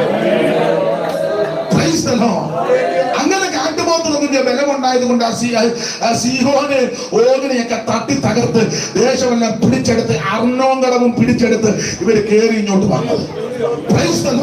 അപ്പോൾ ആവുകാരൻ യാക്കോബിന് പറ്റത്തില്ല. പറ്റാത്തതിന്റെ ഒന്നാമത്തെ കാര്യം, കാട്ടുപോത്തിന് തുല്യ ബലമുണ്ട്. ഒരു 4-5 കൂട്ടം കാര്യം പറയാനാണ് ഞാൻ ചിന്തിച്ചത്. സമയമായതുകൊണ്ട് ഇനി പറയുന്നില്ല. ഒരു വാക്യം ഒന്ന് വായിച്ചേക്കാം, ഒരു പോയിന്റ് കൂടെ. നിങ്ങൾ പോകുമ്പോൾ അങ്ങനെ പറയാം, എന്നാലും പുള്ളി 1-2 പോയിന്റ് പറഞ്ഞേച്ചാ പോയെന്നൊരു രീതി പറയട്ടെ. അതുകൊണ്ട് ഒരു വാക്യം കൂടെ ഒന്ന് വായിച്ചു. 24-ാം അധ്യായത്തിന്റെ 5-ാമത്തെ വാക്യം. ഇവര് ആഭിചാരം പറ്റാത്തതിന്റെ 2-ാമത്തെ കാര്യം. യാക്കോബേ നിന്റെ കൂടാരങ്ങൾ, ഇസ്രായേലേ നിന്റെ നിവാസങ്ങൾ എന്ന് പറഞ്ഞാൽ ഈ ആഭിചാരം പറ്റാത്തതിന്റെ 2-ാമത്തെ കാരണം, ഇവരെവിടെ പാർത്താലും ഓർഡറായിട്ടാണ് കിടക്കുന്നത്. എന്ന് പറഞ്ഞാൽ നല്ല ഡിസിപ്ലിനാണ്, ഓർഡർ. വേറൊരു ഭാഗത്തുണ്ടല്ലോ, വെട്ടിക്കളിക്ക് രാജാവില്ലെങ്കിലും അത് അണിയണിക്കാട്ട്. ദൈവമക്കൾ നല്ല ഓർഡറിൽ പോകണം. അത് ജീവിതമാണെങ്കിലും കുടുംബജീവിതമാണെങ്കിലും സഭാപരിപാലനമാണെങ്കിലും ഓഫീസിലാണെങ്കിലും ജീവിതത്തിന്റെ ദിനചര്യകളാണെങ്കിലും ഓർഡർ ഉണ്ടായിരിക്കും. ദൈവത്തിന് ഇഷ്ടമാണ് ഓർഡറിൽ പോകണം കാര്യങ്ങൾ. പുതിയ നിയമസഭയുടെ കൃപാവര ശുശ്രൂഷയെ പറ്റി പൗലോസ് അതിന്റെ ഓർഡർ പറയുമ്പോൾ ഇങ്ങനെ ഡീസന്റ്ലി ആൻഡ് ഓർഡർലി, എല്ലാം ഉചിതമായിട്ടും ചന്തമെന്നില്ല, ക്രമമായിട്ടും. ഉചിതമായിട്ടും ക്രമമായിട്ടും എല്ലാത്തിനും ഓർഡർ ഉണ്ടായിരിക്കണം. ഇവിടെ യാക്കോബ് ഈ വലിയ പർവ്വതത്തിന്റെ മുകളിൽ ഇസ്രായേൽ മക്കളെ ഇങ്ങനെ നോക്കി പറയാ, യാക്കോബേ നിന്റെ കൂടാരങ്ങൾ, ഇസ്രായേലേ നിന്റെ നിവാസങ്ങൾ എത്ര മനോഹരം. മേളിൽ നിന്ന് നോക്കിയിട്ട് നല്ല ഓർഡറിലാണ് കിടക്കുന്നത്. കാരണം ഇവർക്ക് 4 പാളയമാണ്. യഹൂദ പാളയം, രൂബേന്യ പാളയം, എബ്രഹീമ്യ പാളയം, ദാൻ പാളയം, 4 പാളയം. ഒരു പാളയത്തിൽ 3 ഗോത്രം വെച്ചാൽ 3 12. ഓരോ പാളയത്തിനും ഓരോ കൊടി, ഓരോ കൊടിക്കും ഓരോ എംബ്ലം. അപ്പൊ ഈ ആ എംബ്ലം കൊടിയൊക്കെ ഇങ്ങനെ പൊക്കുമ്പോൾ ഓരോ ഗോത്രം ആ ക്രമത്തിൽ പൊക്കോണം. ഒരു വാക്യം വായിച്ച സംഖ്യാപുസ്തകം 1-ാം അധ്യായത്തിന്റെ 52-ാമത്തെ വാക്യം വായിച്ച സംഖ്യ 1:52. ഇസ്രായേൽ മക്കൾ ഗണം ഗണമായി ഓരോരുത്തർ താന്താന്റെ പാളയത്തിലും ഇങ്ങനെ കൂടാരം, ഓരോരുത്തർ താന്താന്റെ പാളയത്തിലും താന്താന്റെ കൊടിക്കരികിൽ. ക്രമം കണ്ടോ എന്ന് പറഞ്ഞാൽ ഉണർവ് കയറി വേറെ പാളയത്തിൽ ഓടി കയറരുത്. ചിലക്ക് ഈ ആത്മാവും ഉണർവും ഒക്കെ വന്നു കഴിഞ്ഞാൽ ഈ ബോധം വന്ന് അത് നല്ല ആത്മാവല്ല. തുള്ളി തുള്ളി ബൈബിളിന്റെ പുറത്ത് കയറി വരെ അങ്ങനെ അത് ശരിയുള്ള ആത്മാവല്ല. പണ്ട് മണക്കാലത്തെ ഏജി ശോമല് പറഞ്ഞ നടന്ന പപ്പുള്ളയുടെ ആത്മാവാണ്. ദൈവത്തിന്റെ ആത്മാവ് സുബോധത്തിന്റെ, പരിജ്ഞാനത്തിന്റെ, ജ്ഞാനത്തിന്റെ, വിവേകത്തിന്റെ ആത്മാവാണ്. ചില യോഗത്തിന് തുള്ളി തുള്ളി തുള്ളി ഈ നമ്മുടെ കേരളത്തിലെ രീതി അനുസരിച്ചാണ് സ്ത്രീകളുടെ ഇടയിലോട്ട് തുള്ളി തുള്ളി പോകുന്നത്. പുരുഷന്മാര് ചിലയിടത്തുണ്ട്, പുരുഷന്മാരുടെ അടുത്ത്. പിന്നെ പാസ്റ്റർമാരുടെ ഭാര്യമാർക്ക് അവർക്ക് ആരാധിക്കാനത്തില്ല. ഇതുങ്ങളെല്ലാം ഇങ്ങനെ തട്ടി തട്ടി എന്നാലും അപ്പടെ കൂടെ എന്താണ്ട് വരുന്ന ആത്മാവ്. എന്ത് മെനക്കേടാന്ന് ഓർത്തോ. നിങ്ങളുടെ അനുഭവം എങ്ങനെയാണെന്ന് അറിയത്തില്ല. ഇപ്പോ സ്ത്രീകളോടായതുകൊണ്ട് സഹോദരിമാരോട് പറയാം, നിങ്ങൾ എത്ര ശക്തിയോട് ആത്മാവിലായ തല കിടക്കുന്ന മൂടുപടം തന്നെയാൽ അറിയാം. അന്നേരം ബൈബിളിന്റെ പുറത്ത് കയറി തുള്ളി കണ്ണാടി ചവിട്ടി പൊട്ടിച്ചു,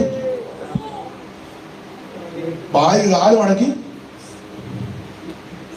ആത്മാവാണ് എല്ലാം ഓർഡറിൽ പോകും. സ്തോത്രം. ആരാധനയ്ക്ക് അതിന്റെ ക്രമമുണ്ട്. എബ്രായ ലേഖനം 9-ാം അധ്യായത്തിന്റെ 1 വായിച്ച എബ്രായ ലേഖനം 9:1 ചടയെന്ന് വായിച്ചു.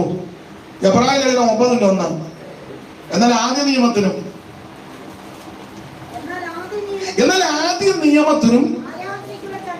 ആരാധനയ്ക്കുള്ള ചട്ടങ്ങൾ പണ്ടൊരാൾ വായിച്ചു വന്നു. ആരാധനയ്ക്കുള്ള ചാട്ടങ്ങൾ. ആരാധനയ്ക്ക് ചാട്ടമല്ല, ആരാധനയ്ക്ക് ചട്ടമാണ്. എന്നാൽ മറുവശം ചട്ടത്തിൽ നിന്നാൽ ചാടുകയും ചെയ്തോണം. ആ ചാട്ടം ചട്ടത്തിൽ നിന്നുള്ള ചാട്ടമായിരിക്കണം, ചട്ടം വിട്ടുള്ള ചാട്ടമായിരിക്കും. അപ്പൊ ഇത് ഓർഡറിലാണ് ഇതിന് കിടക്കുന്നത്. ദൈവമക്കൾ നല്ല ഓർഡറിലായിരിക്കണം. അപ്പൊ യാക്കോബിന്റെ കൂടാരങ്ങൾ, ഇസ്രായേലിന്റെ നിവാസങ്ങൾ എത്ര മനോഹരം. ആരാധനയ്ക്ക് വരുമ്പോ അതിന്റെ ഓർഡർ ഉണ്ടാകും. നമ്മുടെ കൺവെൻഷനൊക്കെ ചെന്ന് വലിയ ഓർഡർ തെറ്റിച്ചാണ് മിക്കത്. ആദ്യം വരുന്നവർ ഏറ്റവും പുറകിലേക്ക്. പിന്നെ പാസ്റ്റർമാർ പറയും, ദൈവമക്കൾ മുമ്പോട്ട് കയറിയിരുന്നാട്ടെ, കയറിയിരിക്കാൻ പറയാം, കസാര ഇരുന്ന അങ്ങനെ കാണാം, അല്ല ആര് കയറിയിരിക്കാൻ. ഞാൻ പക്ഷം പിടിക്കുകയല്ല. നിങ്ങൾ അതേസമയം TPM-കാരുടെ കൺവെൻഷൻ അറിയുന്നേ. നിങ്ങൾ പോയിട്ടുണ്ടോ എന്ന് അറിയത്തില്ല.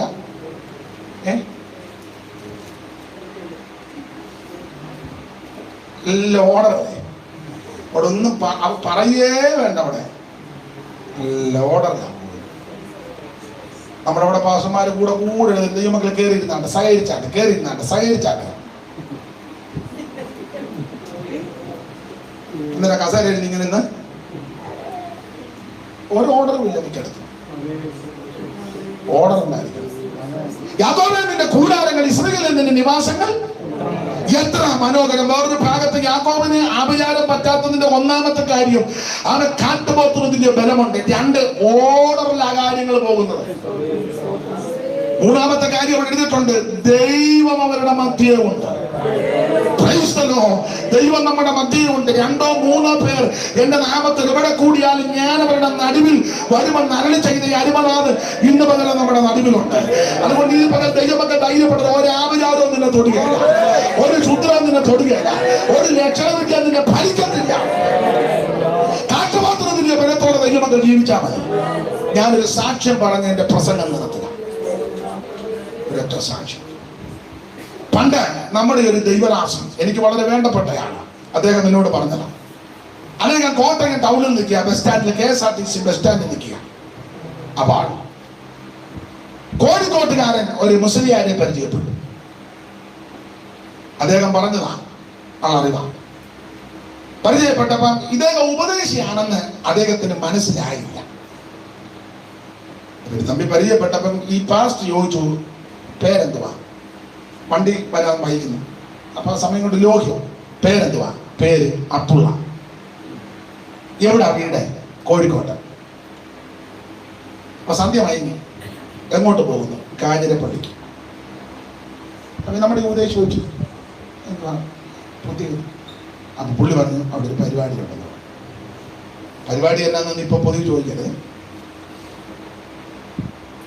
അപ്പൊ ചോദിച്ചു നിങ്ങൾ അതിനായിട്ട് പോകണം.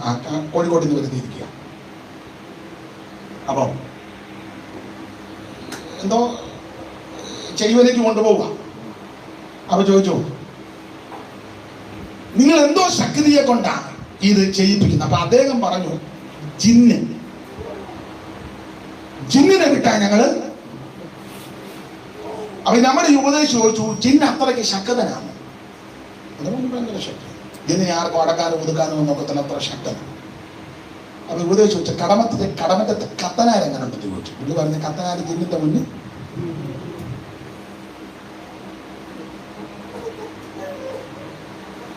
ഗീവറീസ് എങ്ങനെ ഉണ്ടെന്ന് ചോദിച്ചു. അറിയത്തില്ലേ?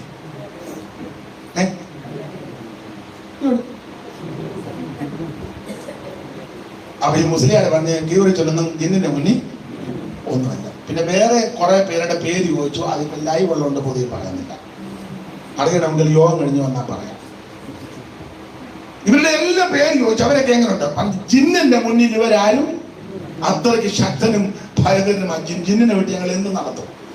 ഇതെല്ലാം പറഞ്ഞേച്ച് ഈ മുസ്ലിയാർ ഒടുവിൽ നമ്മുടെ ഉപദേശത്തോട് പറയാം. പിന്നെ പുള്ളി പറഞ്ഞ ഭാഷ ഈ ബെന്തിക്കോസുകാരെന്ന് പറയുന്ന കുറെ ആൾക്കാരുണ്ട്. പുള്ളി അറിയാറായി പറഞ്ഞ ബെന്തിക്കോസുകാർ. പുള്ളി പറഞ്ഞ ഭാഷയാണ് കാറും കഴുത്തും പറിച്ച കുറെ പെണ്ണുങ്ങളും മീശ വടിച്ച കുറെ ആണുങ്ങളും. ഞങ്ങളെ പോലുള്ളവർ പോയി ജിന്നിനെ കൊണ്ട് പലതും ചെയ്തു വെക്കുന്ന സ്ഥലങ്ങളിൽ യവന്മാർ അങ്ങോട്ട് വന്നൊരു പഴയ തമ്പേറുമായിട്ട് വന്ന് പായ അങ്ങോട്ട് ഇട്ടു മുട്ടയിലിരുന്ന് 2 പാട്ട് പാടി തമ്പേറിട്ട് അടിച്ചിട്ട് ഏതാണ്ടെല്ലാം കലിവിലാന്ന് പറയും. അന്നേരം ജിന്ന് പൊട്ടിപ്പോകും. മനസ്സിലായോ? പെന്തിക്കോസുകാർക്ക് മനസ്സിലായോ?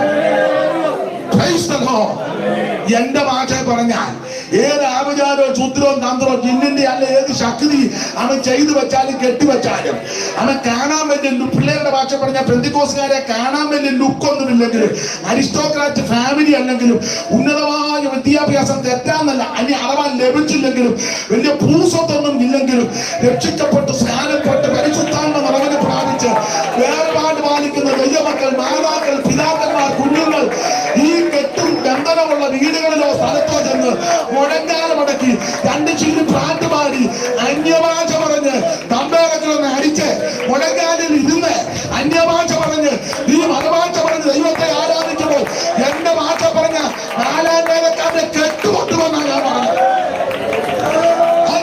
ദൈവത്തിന്റെ പൈതലേ, പരിശുദ്ധാത്മാവിൽ ആരാധിക്കുന്ന ദൈവത്തിന്റെ പൈതലേ, ഒരു ആഭിചാരം നിനക്ക് പറ്റത്തില്ല, ഒരു രക്ഷാവിധിയുടെ ഫലിക്കത്തില്ല. ശക്തിപ്പെട് സാത്താന്റെ കത്തികൾ അടിയട്ടെ. സാത്താന്റെ കത്തികളെ അടിപ്പാൻ പ്രത്യക്ഷനായ ദൈവത്തിന്റെ ശക്തി ഈ പകൽ വെളിപ്പെടട്ടെ. ഈ കുടുംബത്തിനകത്ത് കൂടപ്പെട്ട ദൈവമക്കളുടെ ദൈവശക്തി വെളിപ്പെടട്ടെ. അന്ധകാര ശക്തികൾ മാറട്ടെ. വ്യാപാരങ്ങൾ അറിയട്ടെ, പോരുകൾ അറിയട്ടെ. ഭാവിക്കെതിരെ നന്മക്കെതിരെ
നിന്നും ഉരുവായ നിന്നെ ഉദരത്തിൽ നിന്ന് പുറത്തിറക്കത്തില്ല.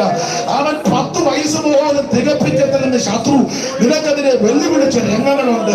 എന്നാൽ കണ്ണിൽ കൊള്ളേണ്ടത് പുലികത്ത് കൊണ്ട് മാറിയതുപോലെ ചെറുപ്പത്തിലെ വിടുതൽ നിന്ന് ഉദ്ദേശിച്ച അളവിൽ പരീക്ഷ പോലും എഴുതുവാൻ കഴിയാത്ത വിധത്തിൽ എക്സാം എഴുതിക്കത്തില്ല, പരീക്ഷാ ഹോള് കയറ്റത്തില്ല, പേപ്പറും പോലും എടുപ്പിക്കത്തില്ലെന്ന് ശത്രു വെല്ലുവിളിച്ച രംഗങ്ങളുണ്ട്. എന്നാൽ അതെല്ലാം മാറ്റി എന്റെ ജനത്തെ പടിപടിയായി നടത്തി പ്രത്യേക നിലയിൽ മാനിച്ച് ചിന്തയ്ക്കും വിചാരത്തിനും അപ്പുറമായി അതീതമായി വഴികൾ നടത്തി.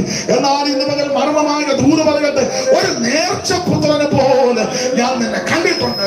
എന്റെ വേലയ്ക്ക് ചുമതലെടുക്കുവാൻ, എന്റെ നാമത്തിന്റെ മഹിമയ്ക്ക് നിലകൊള്ളുവാൻ, പിന്നെ ഈ സമർപ്പിച്ച് സമർപ്പണത്തോടെ മുൻപോട്ട് പോകുവാൻ ഈ ദൈവാത്മാവ് ബുദ്ധിമുട്ടിച്ചു. മഞ്ഞുരുകി പോകുന്നത് പോലെ പ്രതിസന്ധികളിൽ വീണ്ടും മാറ്റി എന്റെ ജനത്തെ ജഗത്തോട് നടത്തും. എന്റെ വചനം വിട്ട് ഇടത്തോട്ടും വലത്തോട്ടും മാറരുത്. വചനത്തിന്റെ വിശുദ്ധിയാത്ത ജനം നിൽക്കട്ടെ. നിനക്ക് ഇഷ്ടമില്ലാത്ത പല വിഷയത്തിൽ കയറുകൊണ്ട് കെട്ടി വലിച്ചു കൊണ്ടുപോകുന്നത് പോലെ നിന്നെ കൊണ്ടുപോകുവാൻ നോക്കുന്ന ശക്തികളുണ്ട്. അതിനെ ജയിച്ച് ക്രിസ്തുവിന്റെ പരിജ്ഞാനത്തിന് വിരോധമായി പൊങ്ങുവരുന്ന ഉയർച്ചകളെ വിചാരങ്ങളെ പിടിച്ചടക്കി എന്റെ ജനം വീണ്ടും ബലപ്പെടുവാൻ ആത്മാവ് ദൂരെ പറയുകയാണ്. പക്ഷി പറക്കുന്നത് പോലെ ആത്മാവിൽ പറന്നെ ആരാധിക്കുവാൻ ദൈവാത്മാവ് ദൂരെ പറയുകയാണ്. ആവാനും തമ്മിൽ അതിരി വെച്ചതുപോലെ ചില വിഷയങ്ങൾക്ക് ഞാൻ അതിരി വെച്ചിട്ടുണ്ട്. ആകയാൽ എന്റെ ഭാരമെടുത്ത് നീ കാത്തിരിക്കുവാൻ ആത്മാവ് ദൂത് പറയുക. തളർന്നു പോകരുത്. പലപ്പോഴും ചോദിക്കും, കർത്താവേ ഇനി എന്നെ കുറിച്ച് നിന്നതിരിക്കുന്നവെന്ന മറുപടി കേട്ടു. പ്രാർത്ഥനാ വീരനായി മോശകടകൻ ഉയർന്നിരുന്നത് പോലെ മോശകടകൻ ഉയർന്നപ്പോൾ ഇസ്രായേലിന് ജയം.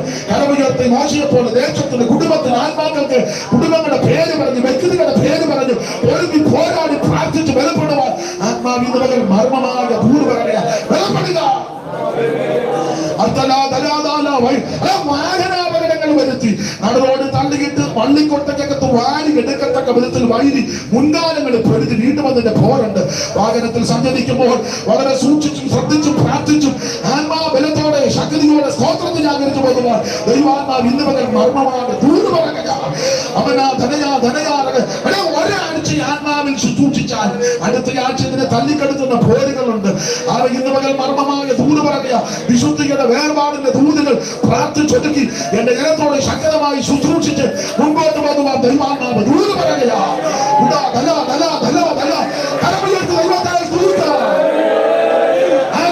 യാക്കോബിന് പറ്റത്തില്ല. ഒരിക്കൽ കൂടി ദൈവത്തെ സ്തുതിച്ചാട്ടെ.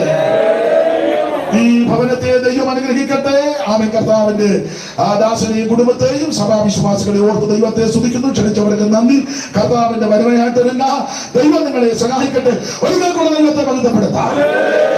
ശക്തിയോടെ ജീവിപ്പാൻ ആത്മാ പ്രകാശിപ്പാൻ